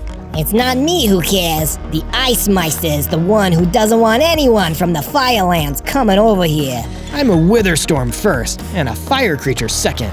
I'll go where I want. My warning still stands. There's a war going on, and Ice Meister plans on winning it. A war between the creatures of ice and fire? That sounds heated and chilling. Steer clear of it, Fireface. Zozo. Thanks. I finished the day by mining some stone blocks from the side of the river with my new set of tools. On day 3, I started building a base on my side of the river with some stone blocks as the foundation. Whoever this Ice Meister guy is, he can't be mad at me if I don't leave the Firelands. I was still really weak for a fire witherstorm and needed something to protect me from all the wandering mobs until I could unleash my full potential. I was betting that the mobs could sense my true potential, and that's why they were attacking me. Almost done putting up the walls, I'll be safe now. It turned out I spoke too soon, because a dread beast ran inside the base and started trying to infect me with its plagues. I pulled out my wooden sword and swung away at the mob. The wooden sword caught on fire as soon as I started using it. It felt good to be the one attacking for a change, probably because I hadn't gotten to do any actual destroying yet. With the final blow, the wooden sword got destroyed, but I downed the beast. Bye-bye, beastie. Hey, I wonder if I can use my absorb ability on it now. Come on, let's go! Absorb! The ability actually worked this time. The dread beast and a bunch of the surrounding blocks got added into my body. I had gotten way bigger, and my total number of hearts was 14 now. I had 3 tentacles now instead of none. I could make 3 times as many melee attacks now. The only downside was that absorbing more material into myself made part of my base disappear. I better be careful what I absorb in the future. I replaced the blocks that got absorbed and made sure to finish the foundation, and replaced my broken wooden sword with a new stone one. This one should last longer now. I plan to go and gather more stone tomorrow. On days 4 to 5, I went looking for more stone by the riverside. This time, I noticed that part of the river was frozen solid, like somebody had built a bridge of ice blocks over the running water. If I tried to walk on it, the ice would melt. But something told me the ice and snow mobs wouldn't have the same problem. I was right. There was already a taiga zombie on the fire side of the river. How many times does the Ice Meister need to teach a lesson? Hey, I've stayed on my side. Why can't Ice Master stay on his? It seems you don't remember what you used to be. What did I used to be? You were the Ice Meister's greatest rival, the leader of all the fire mobs in this world. You almost melted all of the snow zone before he defeated you. Whoa, I used to be the ruler of the fire side of the river? That's really cool. What happened that made me so small and weak? That's not your business anymore. I'll destroy you before you become that powerful ever again. The taiga zombie clearly wanted a fight, so I made sure to give it one. The zombie had only one weapon, and I had 3 tentacles and a stone sword, so he was quickly outmatched. I won! Now I'll absorb you too. The absorption didn't work this time, which probably meant that the ice mobs were totally immune. That was disappointing, but important to know. I finished off the zombie and gathered as much of the stone as I could before my wooden pickaxe broke. I went back to my base with the stone I gathered. If there really is a war, I need to get fortified.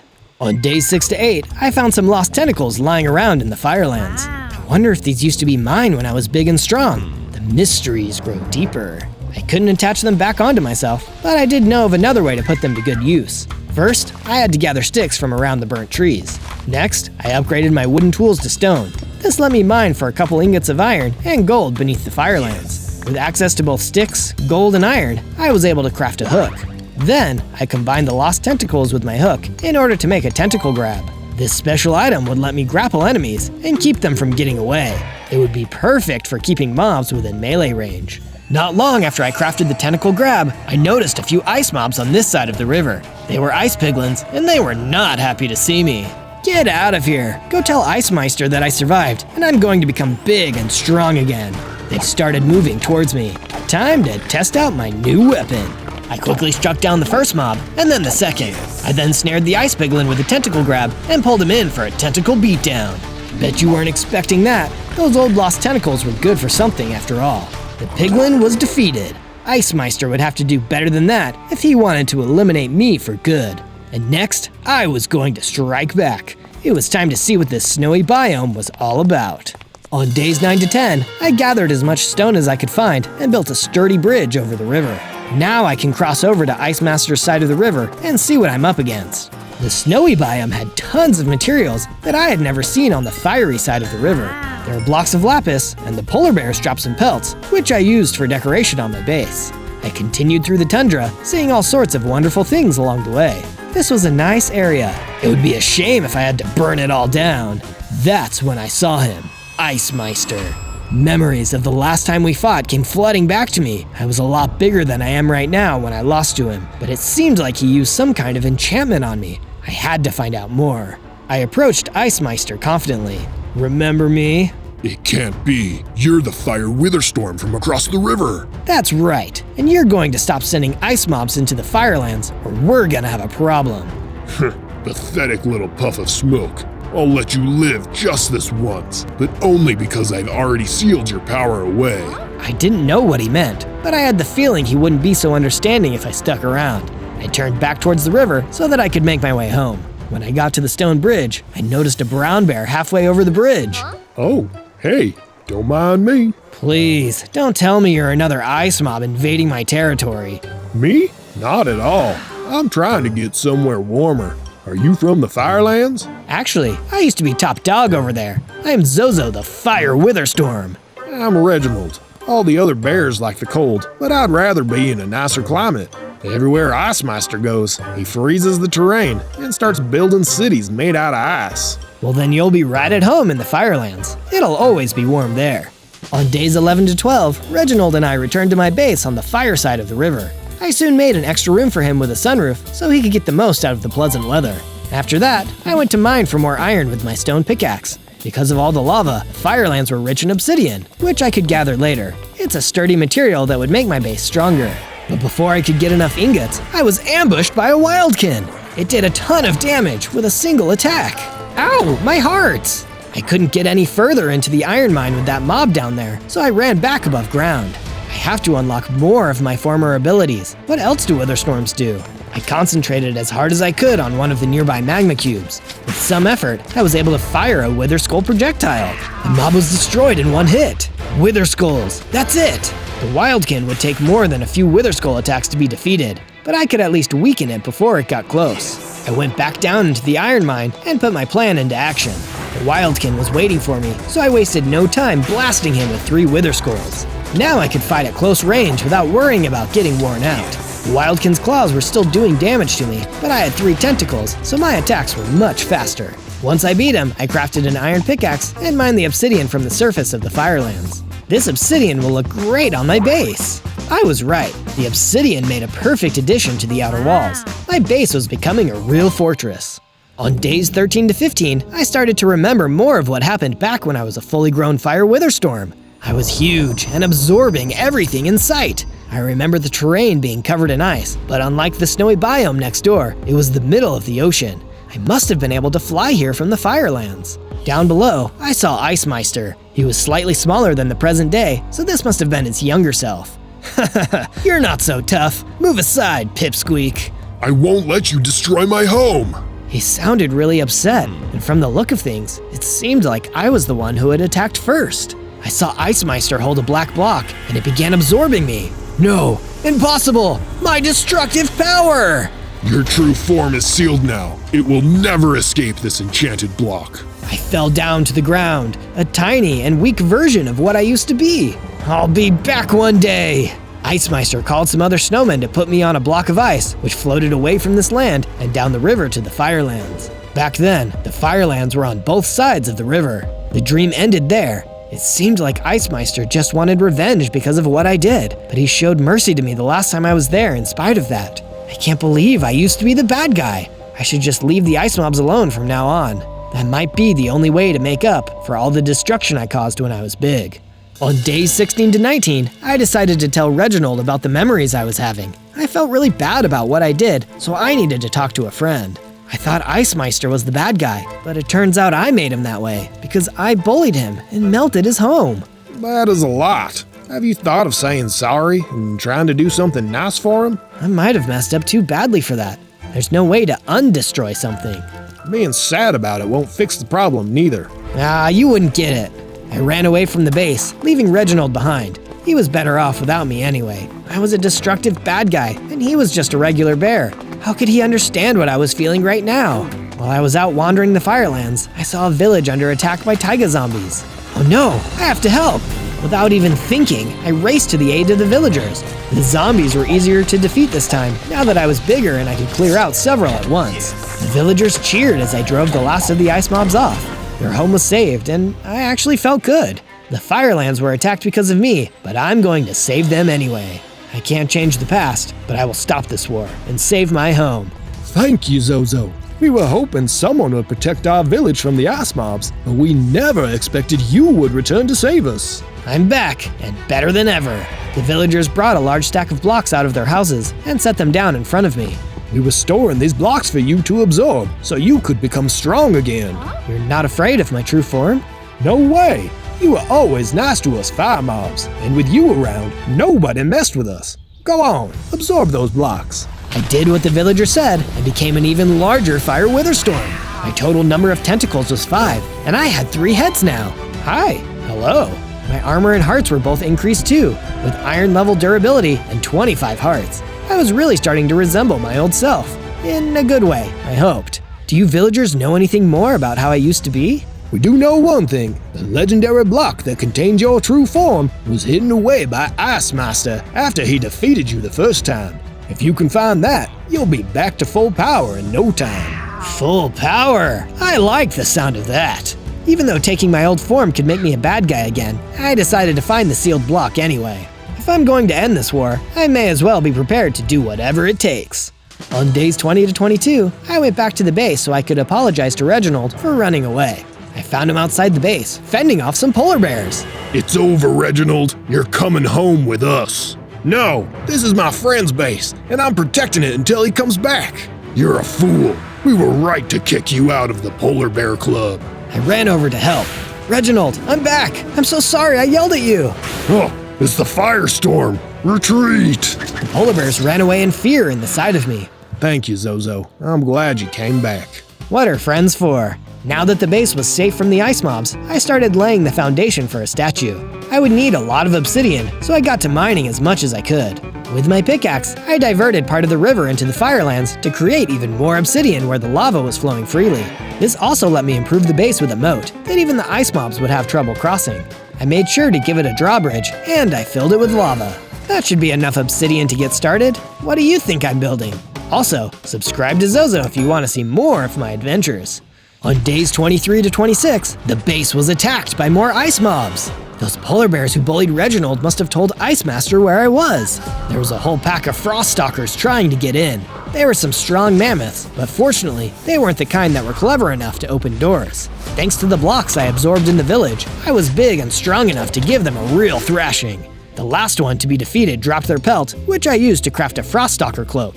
With this, I could disguise myself as a frost stalker and infiltrate the snowy biomes. I traveled over the stone bridge and into the cold forest where the frost stalkers lived. The cloak's disguise worked like a charm.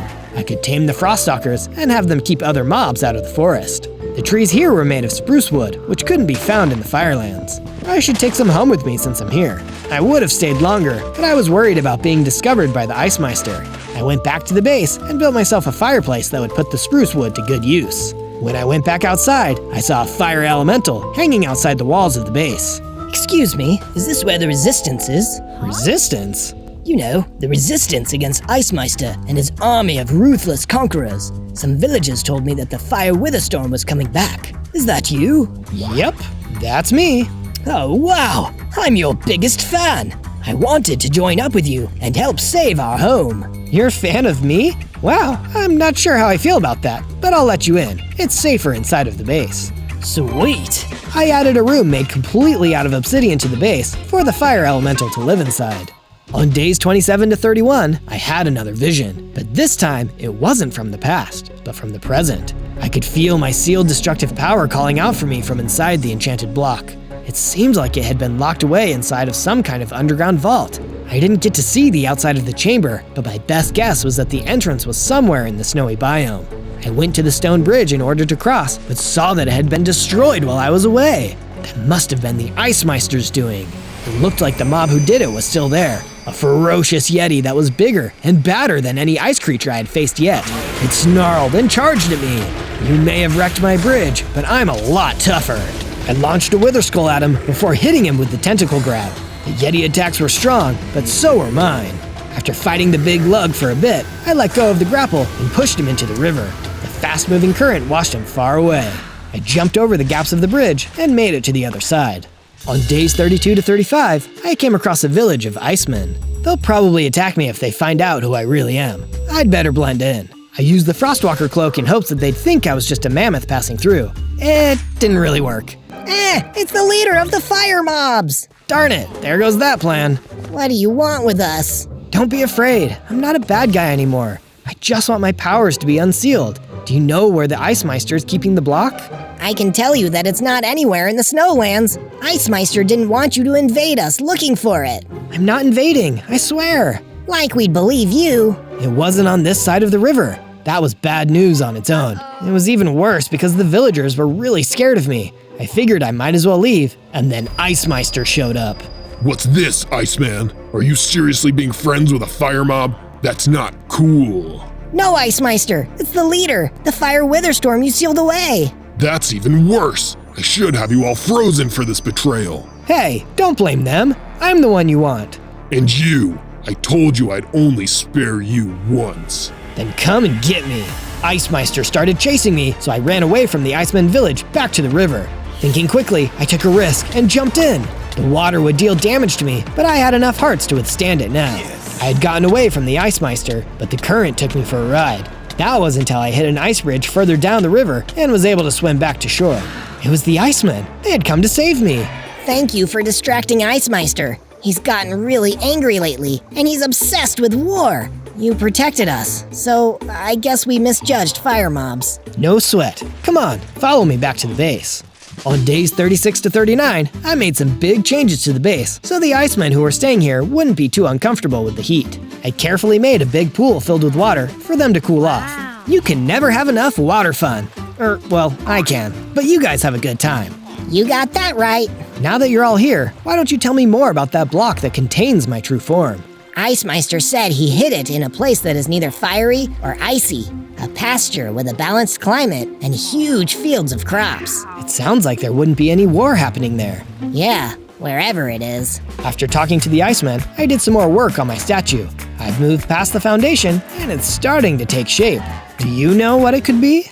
On days 40 to 43, the base was visited by a friendly dragonfly. Salutations! I've heard that you're trying to take the fight to the Icemeister. You heard correctly. All right, it just so happens that I know about a way to upgrade your wither skulls. Oh, tell me! There's an ice mob outpost upriver from here, where they're keeping the power-up, which will turn your wither skulls to blue wither skulls. It's guarded by a goat centaur archer, so be careful. I followed the dragonfly's advice and went to the outpost. As soon as I got there, the archer started opening fire. I avoided the arrows and struck back with my wither skulls. Kablam! I'm a pretty good shot. Inside the outpost was the blue wither skull power-up. I absorbed it, and my projectile attacks became twice as strong. These blue ones do serious damage. I felt the call of my sealed self further upriver, so I decided to trust that feeling and keep going. On days 44 to 49, I was astounded by how beautiful the biome around me was. There were crops growing everywhere, and the grass was lush and green. So this is what the world would look like if fire and ice weren't fighting? There were still dangers out here. A whole pack of coyotes tried to eat me, but I was too spicy. That's a fire joke. The coyotes turned away from me and ran back into the field of crops. I saw them a couple seconds later chasing a poor scarecrow.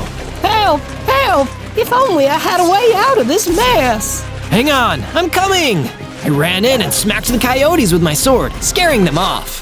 Why were they chasing you? I thought coyotes ate meat. They're vegetarian coyotes, and most of my body is made out of vegetables. Oh, glad I could help. I'm Straw Bastion. Feel free to make yourself at home. There are plenty of crops here, all nourished by the magical power source we keep underground. This magical power source wouldn't happen to look like a black block, would it? Oh, I've never seen it personally. All I know is that it has a great fiery power which can keep the ground nice for cultivating crops. That has to be my sealed form. On days 50 to 53, I followed Straw Bastion as he showed me around his peaceful land. I was keen to get my hands on my true form, but I didn't want to scare him since he seemed like a nice guy. Has this place always been so peaceful? There isn't any great war, if that's what you're asking. But we do have our own problems. Like what? Look around. All this delicious food and nobody to eat it. Every season, so much of it goes bad because the people in the surrounding lands don't come to visit. Well, I'll make sure that changes. That reminds me, there's another traveler here. Oh, how nice. Do I know them? Turns out I did. The Yeti who broke my bridge jumped out and attacked me. He must have swam all the way back up. Let's finish what we started. I grappled him and we began to fight. Straw Bastion got scared, so he ran away. I wanted to go check on him, but I had to teach this Yeti a lesson first. Don't break people's stuff! I hit him with my wither skull and the Yeti was no more. After the fight, I looked around for Straw Bastion but couldn't find him. I guess I'll come back later. I was walking home when I ran into another vegetable person. This one had a tomato for a head. Wait, are tomatoes fruits or vegetables? What's it to ya? Sorry, I'm just looking for the legendary enchanted block. How do you get to it?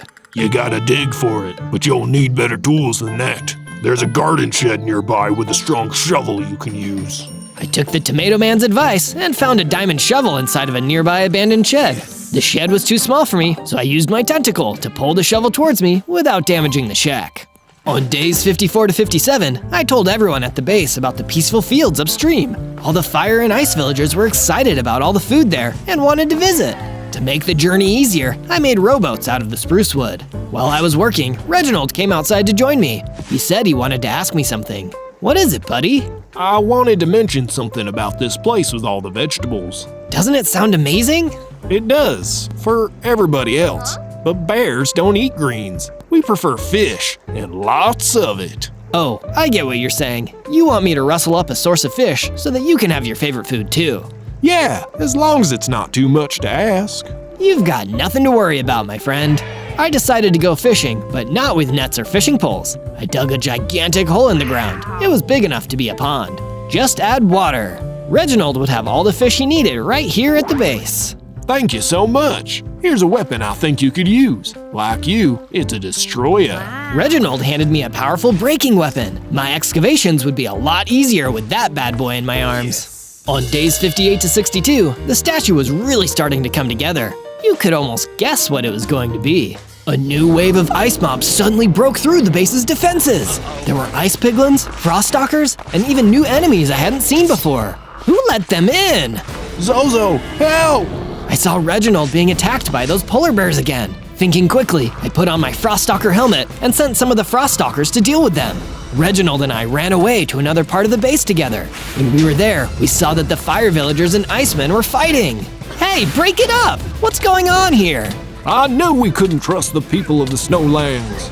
You're the ones who couldn't accept us. Enough! I shouted loudly and got everyone's attention. I probably scared them, but at least they stopped fighting. Stay here and don't hurt each other. I'll go deal with the enemies outside. Reginald, you're in charge. Yes, sir. I left Reginald and the villagers in the safe place behind my house and fought back the ice mobs single-handedly. There was one friend I hadn't seen in there, and I was becoming worried. Come on, Fire Elemental, where are you? I discovered him at the drawbridge, surrounded by ice mobs. They had already depleted most of his health by the time I got there. I wanted to do something, but it was too late. Sorry, Zozo. I thought we could win, so I called for a battle. It's okay, I'm here now. We'll win. Oh, good. You can do it, Zozo. With that, the fire elemental faded away. He had been so brave, and unlike me, he wasn't coming back from this. This was Ice Meister's fault, and he was going to pay. On days 63 to 66, I went to the Snowlands and tried to convince the local creatures to stop the war. This battle is between Ice Meister and myself. None of you need to get involved. If you don't want to fight me, there is a place at the top of the river with plenty of food and no war. If you stay here, Ice Meister will force you to invade the Firelands. A few of them seemed to listen and started heading upstream, but one ran out of the crowd of snow creatures and attacked me. For Ice Meister, I will defeat you. You cannot be allowed to reclaim your true form. He was strong, so I had to fight back. At least I wasn't picking on the weaker ones. Stop it! More fighting is not the solution. It's too late. You already melted our home once, and most of the world too. How do you think the Firelands ended up burned and destroyed? I did that? Yes, you are the Fire Witherstorm. You are the true evil in this world. Please, I'm going to be nicer. You don't have to do this. He wouldn't listen. I had no other choice. I defeated him with a blue Witherskull attack. The other ice creatures ran away. I'm sorry. On days 67 to 70, I caught up with some of the other ice mobs that had gone to the crop field. At least they are safe. I saw some ruins in the distance and went to check them out. With the destroyer, I started to dig into the earth until I came upon a vault made of bedrock. Even the destroyer couldn't get through this, probably because of enchantments. I dug around more and found an entrance, but it was guarded. Somehow, this guardian seemed familiar. I was wondering when you'd show up. Who are you? And why do I feel like I know you? That's when I received another memory of the past. I saw myself as a fire witherstorm raging across the land. I saw everything on both sides of the river get turned to ash and lava. By my side the whole time was my loyal pack of Cerberus mobs and their leader, Tartarus. The same Tartarus that was standing in front of me, guarding the entrance to the vault. Tartarus? You remember now? I don't understand. Why are you guarding the vault, buddy? My true form is inside of there, and I need it to defeat Ice Meister. The only thing you need is to return home and give up on this quest for the legendary block.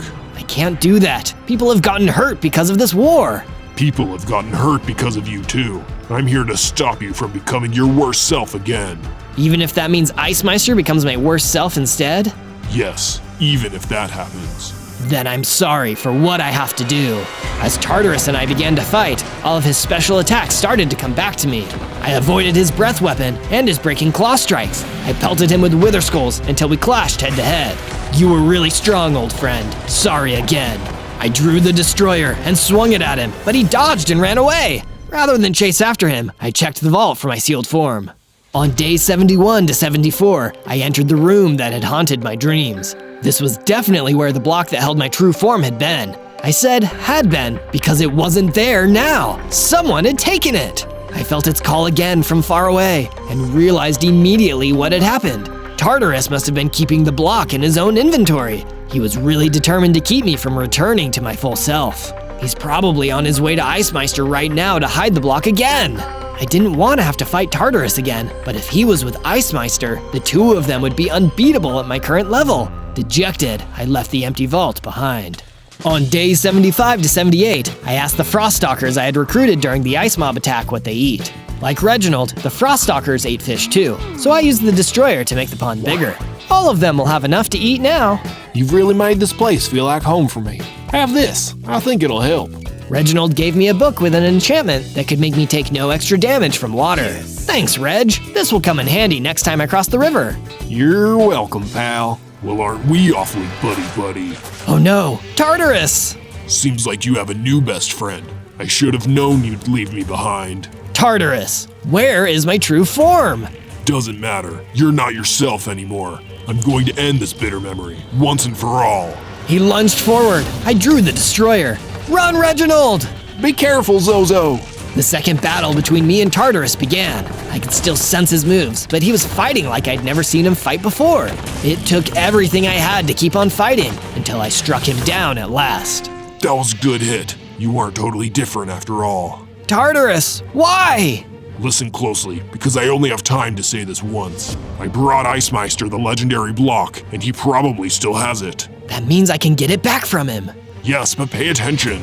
That sealed block has had its destructive energy reversed through enchantments. That's why all the plants grew so beautifully in that field above. They are all going to wilt away if you don't put it back. But what about me? My power? Looks like you'll have to make a difficult decision. I wish you luck. Tartarus! Tartarus! Hey, I'll still be there for you. Just absorb me, and I can help.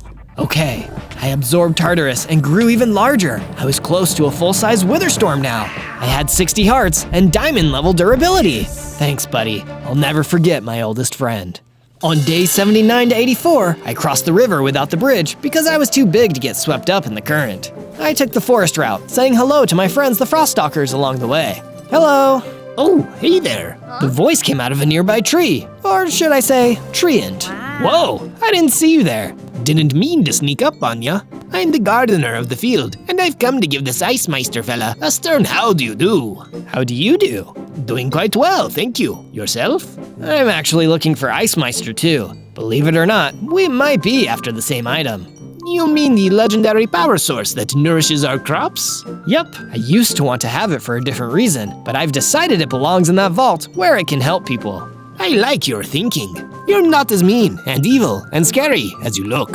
Thanks, I guess. I traveled together with the gardener until we saw a formidable fortress of snow and ice on the horizon. I suppose that must be Ice Meister's place. I would keep walking, but I'm pretty tired. You could say I'm bushed. Same, and I have a feeling that he's not going to make this easy for us to get the block back. How about we return to my base for now and discuss strategy? I like where your head's at, all three of them. On days 85 to 89, I told the gardener of the field everything about my journey so far, including how I used to be a bad guy when I was the ruler of the Firelands and how I was trying to stop the war. Sounds to me like you've seen and done a lot of things since you first spawned into this world so long ago. Changing into a better person from who you were in the past isn't easy, but that's what growing up is all about. If only I could make Ice Meister understand that. I don't think he'll ever forgive me, and that makes me sad. Well, to be honest with you, Ice Meister and you might never be friends, but there's a lesson in that. You are a being of pure destruction who brings fire down upon the world, while Ice Meister creates snowy landscapes and gives a sense of urgency to all the creatures he meets. You two are polar opposites, and this world needs both of you. Okay, I sorta understand, but how do I stop him from creating war? I just want the mobs to live in peace. I'll let you in on a little secret, Zozo. I was the one who enchanted that block. Wait, you helped seal my powers? Yes, and look how it turned out. Don't you feel free now? I do, actually. Well, there is your answer. Together, we will free Ice Meister from his ambitions, and the war will come to an end. I'll enchant the new sealing block, but you'll need to gather the raw materials. Done. On days 90 to 94, I searched high and low for as many emeralds as I could find. After that, I traveled to every village on both sides of the river that would let me in. Sorry, I know I'm scary. Little by little, news spread across the land that I only wanted to trade emeralds for bottles of enchanting. They started treating me like a regular guy, which I really appreciated, even though I was too big to get inside the villages. Throughout my travels, I gathered a whole bunch of bottles of enchantment and returned to the gardener. These will do. Give me a few days and I'll have the seal ready. Awesome! With some of the leftover enchantment bottles, I decided to give myself the fire aspect enchantment. It worked! My wither skulls had turned red and could now catch any enemy that they hit on fire. On days 95 to 97, I completed the statue. It had been a statue of TARDIS all along. I didn't even know that when I started building it, but I guess there are some things you never forget, no matter how much you change. My oldest and most loyal friend would now be remembered as a beautiful statue for all to see, and every time I saw the statue, I would remember him. You've done all right, Zozo. Thank you for remembering me. Tartarus? Yep, it's me. I heard his voice inside of my head. Okay, this is kinda really weird. Don't worry, I won't be doing this all the time. Just wanted to tell you that I'm proud you chose to put the legendary block back where it truly belongs. Well, some things are more important than getting back something you lost, or even being the most powerful fire witherstorm in the world. You'll always be #1 in my book. Thanks, TARDIS. On day 98, I told the villagers that they could all go home if they wanted to, because very soon, there wouldn't be a war on either side of the river. But this is our home. Oh, right. I guess you fire guys can stay. What about you, Icemen? We're not sure. There were so many great memories in this place. I don't know if we want to leave yet. Oh, stay as long as you like. Well, I'm definitely staying. Of course, Reginald. I wouldn't have it any other way. You're gonna go fight Ice Master soon, aren't you? Yeah, buddy. It sure seems that way. Do your best, okay? And come back safe. This base is not a home without you. Of course I'll be back. Shortly after that, the gardener walked in with the new enchanted block we'd be using to seal Ice Meister's evil side. Zozo, my boy, it is time. The sealing block is complete. We're going right now to the fortress of Ice Meister. All right, let's go. I said my goodbyes to everyone at the base. This adventure is almost at the most exciting part, so soon I'll be saying goodbye to you too. But don't worry, we'll have lots of other adventures together. Subscribe to the channel and go watch some of my other ones after this. There are so many to enjoy, like the time I spent 100 days as a lava wither. On day 99, the gardener and I returned to the fortress of Ice Meister and found that it wasn't guarded at all. Where is everyone? It looks like you've brought peace to this land after all, Zozo. Must have been all that traveling and trying to do the right thing. Yeah, and most of all, he has no other mobs to fight for him. This is our chance! I blasted my way in and realized that I wasn't completely correct. There were traps everywhere that shot ice and snow at me and the gardener. Oh, help! I'm not an evergreen tree. These cold temperatures are going to make my leaves fall off. Just stay close to me. I'll keep you warm.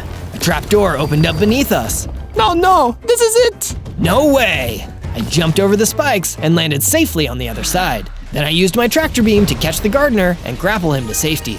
Thanks, you're using your fire witherstorm powers for good. Never thought I'd see the day. You're right, I don't have to be a bad guy, even though I'm fiery and scary. I can help people just the way I am. Now you know, let's go get your true form back. You mean you're letting me have the other block? Sure, the field only needs one at a time, and you've had your turn. Now, it's Ice Meister's turn. I can't believe I'm going to be returning to my true form after all. This is so exciting! On day 100, the gardener and I came face to face with Ice Meister. He was holding the block that contained my true form. It's over, Ice Meister. Give back what you stole and we'll make this easy. Easy? You think there's an easy way out of this? I don't think so. You're a fire witherstorm, and you're bad to the bone. Your path of destruction won't stop as long as you still exist. No, it stops now. I'm good, and I can prove it to you. Zozo is telling the truth, Ice Meister. Why don't you call it quits? Our plants need that block. You mean this block? Ice Meister held up the block with my true form inside and absorbed it, becoming a terrifying new version of himself. As if that weren't bad enough, Ice Meister also spawned a bunch of other snowmen to attack us. Seize them, little ones! The gardener looked at me and held up the new enchanted block. I'll fire the sealing spell up. You keep him and his minions busy. You got it.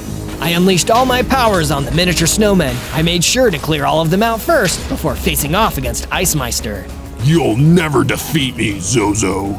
I already have. You thought absorbing that power you took from me would help you win, but destructive power like that should only be used responsibly.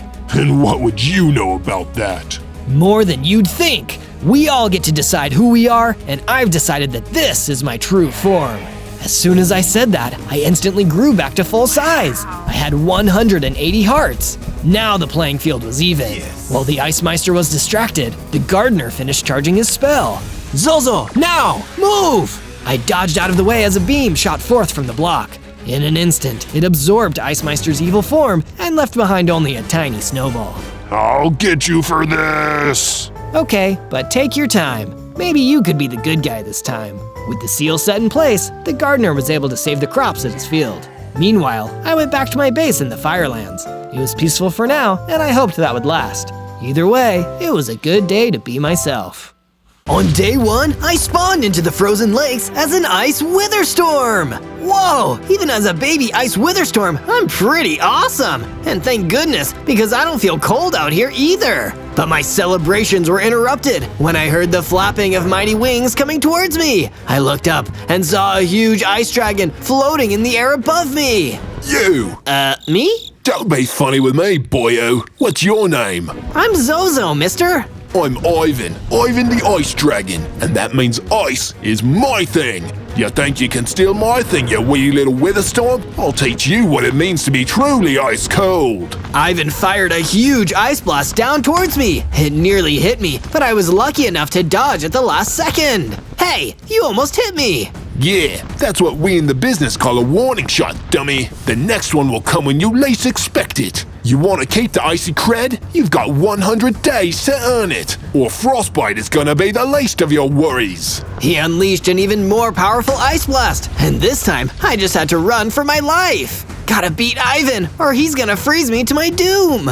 On day 2, I wandered further across the frozen lakes. In weather this freezing, even I started to feel the cold. This is so embarrassing for an Ice WITHERSTORM. Maybe I just need some food. I only have 10 hearts. It's important to keep my hunger bar filled up. I searched across the frozen lakes until I finally found an apple tree. It's not easy to grow food in a place this cold, so I needed to enjoy everything I could get. I broke down the tree and ate some of the apples, solving the hunger situation. But it didn't solve the situation of a dread thrall charging out of the distance. Enjoy those apples, you little baby. That's such a baby thing to do. Eat apples. Is it? I'm not sure I follow your logic here. It makes sense when you're a dread thrall, okay? It's like a cultural thing. Anyways, let's fight. Ivan told me that a Witherstorm was trying to jack his style. I owe it to him to put you down. The dread thrall ran at me and unleashed some powerful attacks. I wasn't strong enough to fight him yet, so all I could do was break away from the fight and run for my life. I got out of there as fast as I could, but as I cowered behind a pile of snow, I heard something approaching. I was terrified, worried that it could be the dread thrall. Instead, a Cyclops stepped out. Come with me if you want to live. How could I deny an offer like that?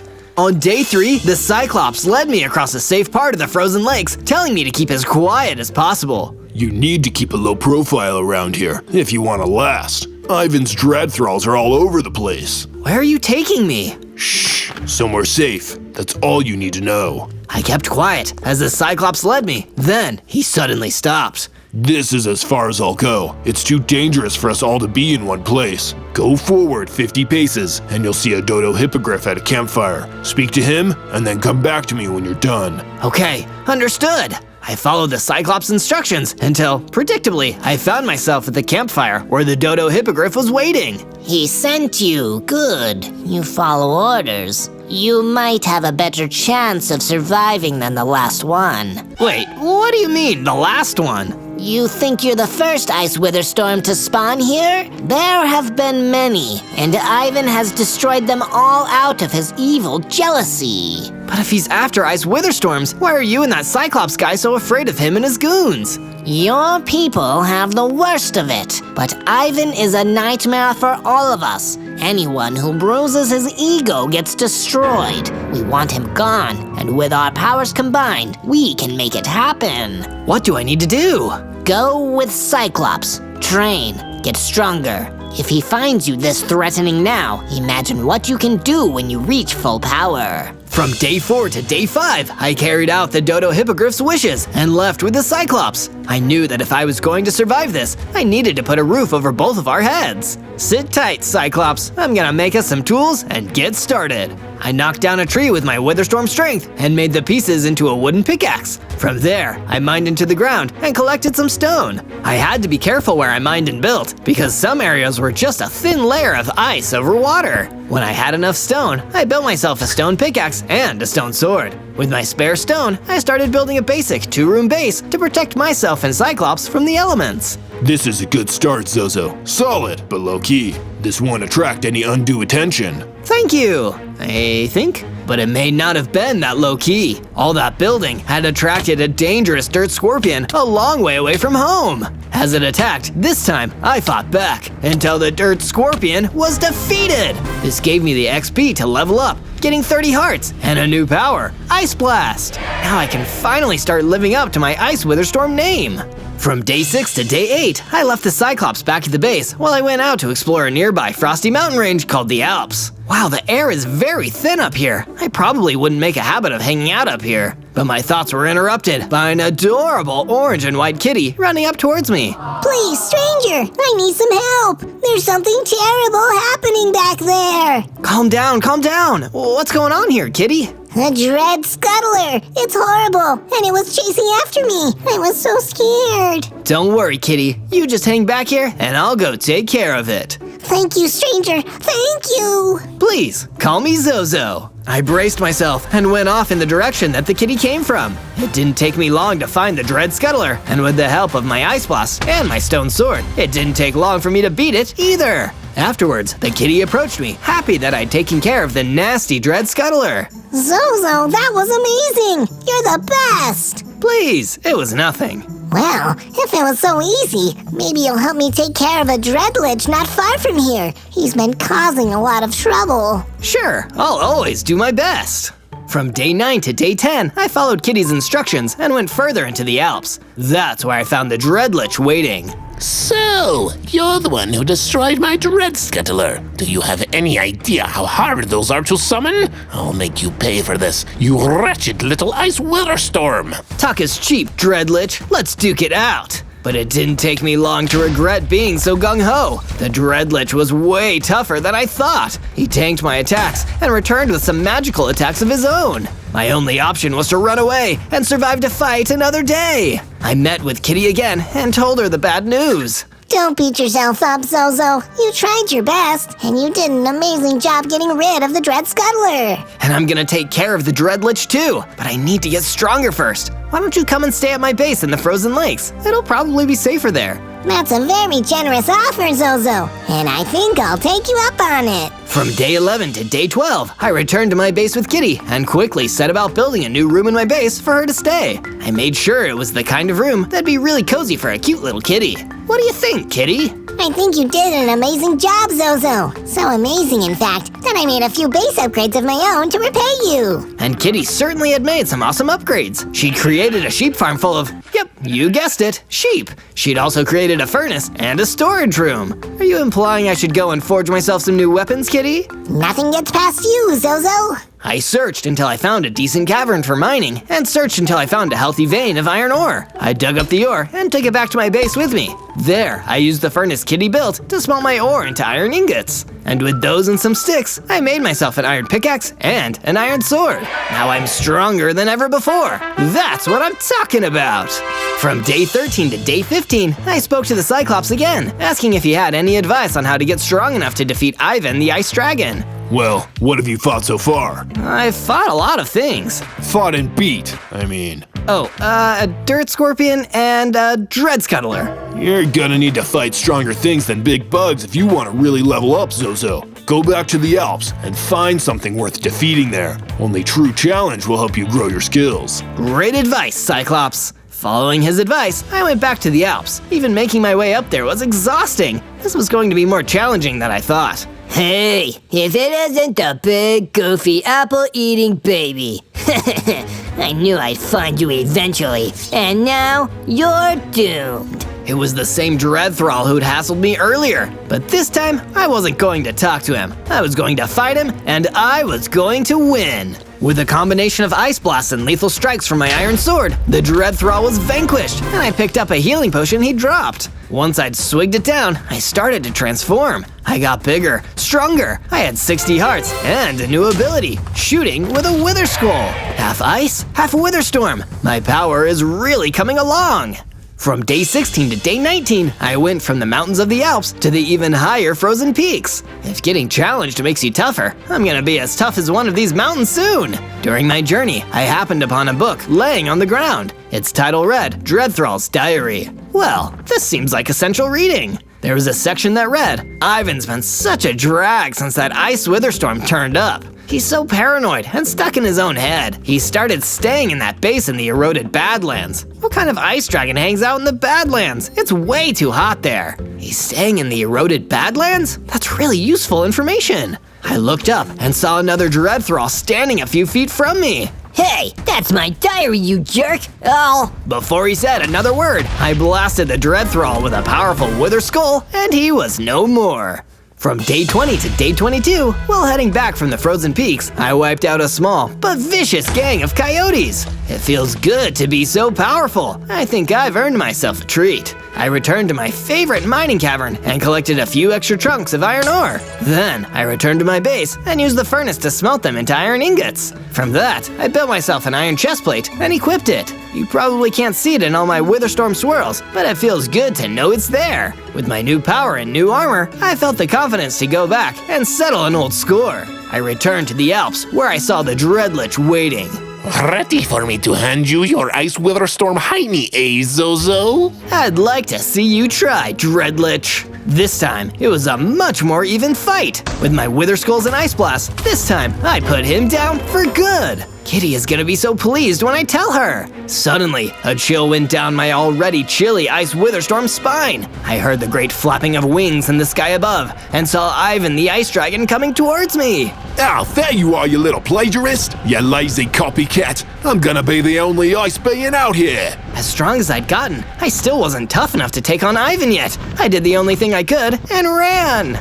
From day 23 to day 26, I made it safely back to my base and rushed to tell Kitty the good news. Hey, Kitty, remember that Dreadlich you were having trouble with? You mean the one you were having trouble with, Zozo? Well, those troubles are over. I defeated him. Perfect! Nicely done, Zozo! I didn't want to rest on my victory for too long. After all, I had only just narrowly escaped from Ivan. I still needed to get much stronger if I was going to take him down for good. I decided to venture back to the mines and have another shot at gathering up some more iron ore. Luckily for me, there was plenty to be found in another vein underground, and I hacked away with my pickaxe. Once I had gathered up enough ore, I smelted it into some shiny new iron ingots. I had plenty to smith myself an iron helmet and sturdy pair of iron boots to match my chest piece. Now, I was fully protected. Zozo, come have a look! What's new, Kitty Cat? Whoa! Kitty had been working on an upgrade to my base as a way of saying thank you for helping her out.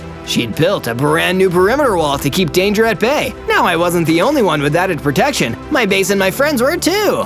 From day 27 to day 31, I headed back to the frozen peaks. Now that a few of the Dread Thralls and that pesky Dreadlich were taken care of, it was a bit safer for me to explore the area. Although, I had my guard up when I spotted a mighty behemoth. But was he a friend or foe? Relax, little Ice WITHERSTORM. Take a chill pill. Sorry, I can't be too careful with Ivan and his Dread Horde around. Oh, that buzzkill. Yeah, I can imagine he would have given an icicle like you a really icy reception. Are you gonna keep making jokes like that all day? Sorry, man. I'm just feeling pretty good since you took out all those Dread Thralls. It's made things around here way cooler. But you know there's still plenty of Ivan's minions around, right? You're right, and it's not safe for you here, Behemoth. Head back to my base with me. Sweet! You're a pretty chilled guy, Zozo. I made my way back to the base with the behemoth. Once we had returned, I was able to grab some wool from the flock of sheep in the pen and use that wool to make some nice decorative banners that really livened the place up.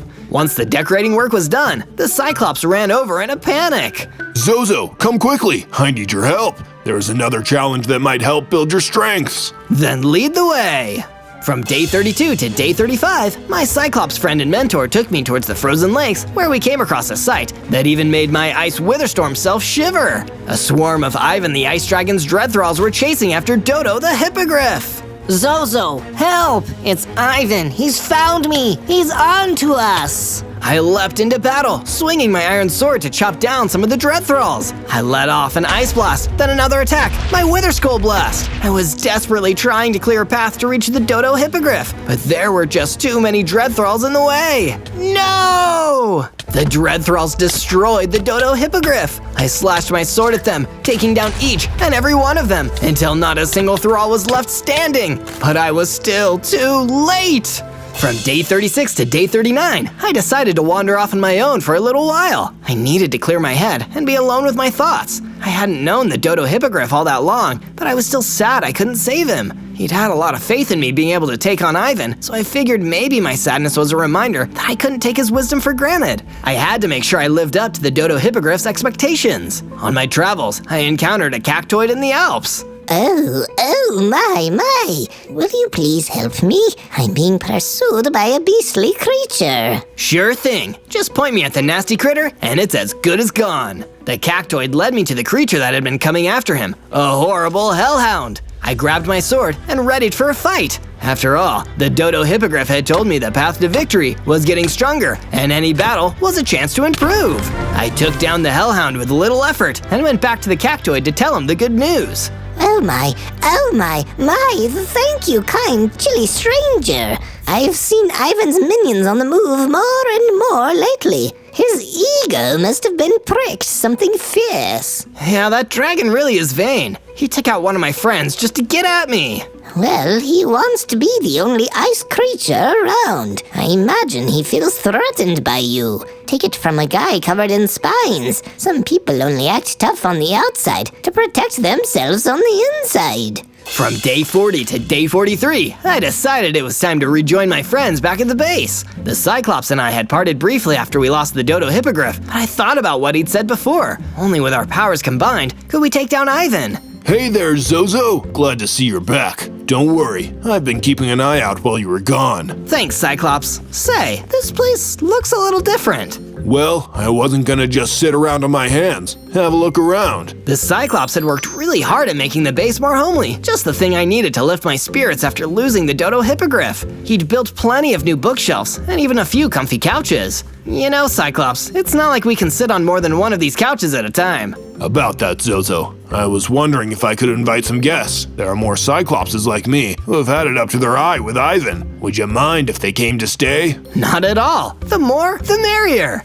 After the other Cyclopses came in and found their places, the behemoth came over to talk to me. Say, Zozo, when you've got a moment, I also have a favor to ask you. From day 44 to day 49, I set off from my base to carry out a quest that my friend the behemoth had given me. He said that there was a silver lobo hiding somewhere in the frozen peaks, and that he had some useful info that would help me taking down Ivan, if I could take him down, that is. But while I was beginning my search, I heard the flap of 2 icy wings and had to leap out of the way as Ivan arrived, swooping in for an ambush. There you are! I thought you would have given up after my dread thralls killed your poor friend, the Dodo Hippogriff. You know, he'd still be alive if you had just turned yourself over and let me destroy you, little WITHERSTORM. What's your problem, Ivan? You're really going out of your way to try and stop me from getting stronger. Seems like you might be a little insecure.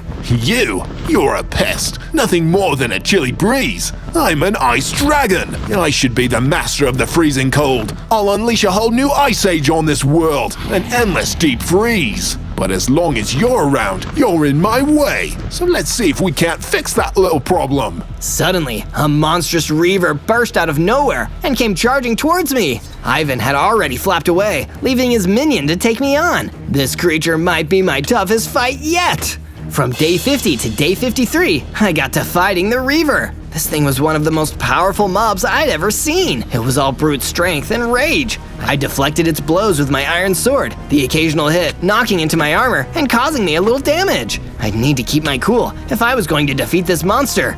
Wait, that's it! I blasted the Reaver with my Ice Blast. While the icy attack didn't freeze it completely, it did slow down the beast's attacks. I could dodge out of the way of its fist a lot easier now and got around behind it to deliver the final strike with my sword.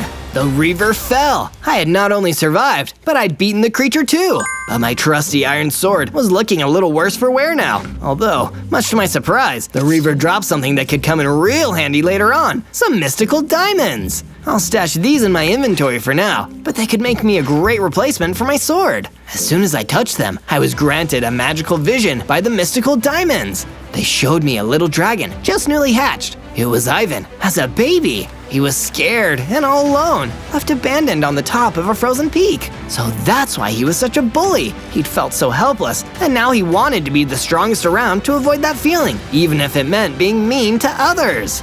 From day 54 to day 57, I continued my search through the frozen peaks until I finally came upon the creature I'd been searching for, the Silver Lobo. This thing was nasty. I didn't even have a chance to negotiate or come up with a peaceful solution. It just lunged straight for me. Lucky for me, I had already tangled with a Reaver and survived, not to mention all the Dread Thralls I'd taken down. So with a few blasts of Wither Skulls, the battle was over as quick as it began. And then, I saw the thing that was so handy that the behemoth had sent me here in the first place. The Silver Lobo dropped a map. It had been tasked with guarding a location that obviously Ivan didn't want me getting to, so I grabbed the map and made the trek back to my base. I needed to speak with the behemoth. Hey there, Zozo. It sure is cool to see you back in one piece. Say, behemoth, why send me after this map? Well, I figured you should go to where it leads and find out for yourself. Will I find out why Ivan wants to stop me from getting stronger? Oh, I can tell you that. He doesn't like being the weak one, and you intimidate him. An ice dragon like him can harness the frost and the freeze, but you're cooler than cool. You're ice cold. Ice withers are made of pure frozen magic. He only wants to hold you back because he knows you could outmatch him. From day 58 to day 62, I decided to do some more work on my base now that I was back for a while. I upgraded our sheep pen, making it more spacious for the flock so they could roam around a bit easier. Then, I took a look at the map I had gotten from the Silver Lobo and started to follow it to see what all the fuss was about. It only led to a mine filled with diamonds. No wonder Ivan didn't want me finding out about this place. I got to work mining as many diamonds as I could carry and raced back to my base so I could turn them into useful items. Before long, I had a brand new diamond sword to replace my worn out old iron one, along with a new diamond pickaxe to make mining a breeze. Then, just as I was finished, my Cyclops friend came up to talk to me. Zozo, I noticed some of my fellow Cyclopses were a little bit chilly, so I made a brand new fireplace with them. Hope that's okay. Sure, even though the cold never bothered me anyway, I'm glad you guys can keep warm. The Cyclops and his new pals had even built a whole new comfy living area for everyone to show their appreciation for being allowed to stay in the base. I had to admit, I was pretty impressed with what they'd done with the place. From day 63 to day 66, I decided to ask around my base for some advice. I knew I still wasn't tough enough to go head-to-head with Ivan yet, but I had to do something to get back at him. And besides, the Dodo Hippogriff had made me realize that teamwork was the best way to putting a stop to Ivan's plans. Eventually, the best advice came from Kitty. You know from that Dread Thrall's diary that Ivan has a base in the eroded Badlands, right? Well, why not go and scout the place out? You don't have to go in or try and face him. Just take a look from the outside to see what it looks like and how to get there. Good idea! A recon mission! Thanks, Kitty! No problem, Zozo. I made my way to the eroded Badlands, making sure I kept to the shade as often as I could, since the Badlands were so much hotter than the frozen lakes. Even though ice witherstorms like me were pure enchanted ice, I didn't want to run the risk of melting. I was able to get a good look at Ivan's base. It was well guarded by plenty of his minions. The place was crawling with Dread Thralls. Getting inside was going to be tricky unless I got a lot stronger. Suddenly, I caught the sound of someone sneaking up on me. It was a siren. Oh no, I thought. One of Ivan's perimeter guards had found me. But to my surprise, she wasn't with Ivan at all. You're an Ice Witherstorm. Then the rumors were true. Come with me. There is something I need your assistance with. From day 67 to day 70, I followed the siren as she explained what the problem was. One of Ivan's dread beasts drove me out of my home not far from here. It's an incredibly territorial creature, and I can't convince it to leave. I need someone to, well, not to be indelicate, but someone that can remove it. No problem, Miss Siren. I'll handle it. Sure enough, there in a clearing sat the vicious dread beast. It immediately sensed the presence of an ice witherstorm in its territory, and I got ready for a fight. After all, I'd been looking for a chance to test out my new diamond sword. The snarling dread beast was quick, but only a little bit harder to defeat than one of the dread thralls. I swung my sword at the monster, and it fell, bested in combat, and now the siren's home was free from the nasty intruder. Oh, thank you, Zozo. I wish I could offer you more than just my gratitude, but know that should you ever need a helping hand, I will come to your aid. Wow, thanks, Miss Siren. From day 71 to day 74, I ventured out across the eroded Badlands, trying to get a better feel for the area and see if I could come across any hidden passageways or other areas that could offer me some secret way into Ivan's lair. I just needed to find something to give myself an advantage, and if I could get a drop on that egotistical ice dragon, maybe that would help me defeat him. I didn't find much in the way of secret tunnels, although I did pass a strange rock formation. When I looked at it from a certain angle, it almost seemed to spell out a word. If you're enjoying this video and want to see more, then find our other ones by searching ZO or clicking the channel icon below. Suddenly, I heard a familiar flapping of some fearsome wings. Ivan! I must have wandered close enough to his base for one of his dread thralls to spot me. You never should have come here, Zozo. I'll teach you to trespass. Ivan fired his icy attacks at me. Under the sun of the Badlands, he was weakened. Either that, or because I was stronger now, I could take more of what he could dish out. Feeling confident, I swiped my diamond sword at him as he swooped down low, but it wasn't enough to cause any lasting damage. I still wasn't strong enough, so I dodged out of the path of Ivan's next ice blast and took cover until he flew off, frustrated he couldn't find me. He wasn't the only one feeling frustrated though. From day 75 to day 78, I headed back to base and went to sit quietly in my room. I was annoyed that I still couldn't beat Ivan in a fight. I knew all about him now, how he had become the meanest, toughest around, so nobody else could harm him, but he still needed taking down, and if I couldn't even manage to do that, then no one else had any hope of stopping him. I wasn't strong enough, and that made me feel like I'd let down the poor dodo hippogriff. Hey, Zozo, don't feel so disheartened. Come and check out the base. We've made some improvements that are pretty... they're good. It's okay, Behemoth. You can make a nice joke. They're pretty cool. That's what they are. Here, I'll show you. The Behemoth showed me around the base, eager for me to see the new battlements he and the others had been working hard to install. There was now a brand new watchtower, offering a great vantage point to spot Ivan or any of his minions coming if they ever tried to attack our base. I had to admit, even in my low mood, it helped to lift my spirits a little, but not as much as what came next. Zozo, my Cyclops brethren and I have been talking, and I've been thinking about what the Dodo Hippogriff said to you about combining our powers. This battle axe is a sacred item to us, and, well, we think you should have it. I was honored. I took hold of the Cyclops battle axe and hoisted it high. I could feel its magic coursing through me as I suddenly grew larger. It granted me 100 hearts and even passed on some ancient wisdom to me, how to perform a special attack called a whirlwind attack. From day 79 to day 84, I was feeling pumped for a rematch with Ivan the Ice Dragon, so I made my way back toward the Badlands to take him on with my increased strength and the Cyclops power at my side. Much to my disappointment, Ivan was nowhere to be seen, probably hiding back in the safety of his base. I did come across a fire ogre though. This was one mob I really didn't want to let get the better of me. His burning blasts of flame could have melted me. But luckily, a huge gust of wind from my whirlwind attack and some ice blasts for good measure quickly snuffed out the fire ogre for good. But before I could celebrate, I got quite the fright when a ghost appeared behind me. Hey, don't sneak up on me like that. My apologies. I've been wandering these Badlands for longer than I could remember. Just looking for where I fell in my last life. Well, I'm sure I could help you look. The ghost and I searched around for a while, and he seemed to be pretty grateful just to have someone to talk to after being on his own for so long. After a little digging, we came across a shiny diamond helmet. You found my helmet! This must have been where my body was. Thank you, Zozo. Now I can rest. Here, take my helmet. I'd rather it went to someone worthy like you. This was perfect. Some added protection from attacks would give me an edge against Ivan. From day 85 to day 89, I headed back to my base, only to find a terrifying sight waiting for me, Dread Thralls! They were attacking my base. I jumped into action and drew my sword. I let out a blast of my whirlwind attack, sending Dread Thralls toppling over and flinging them into the air. I cut down 2 with my diamond sword, then froze another with an ice blast. A heavy strike with my sword, and he was gone.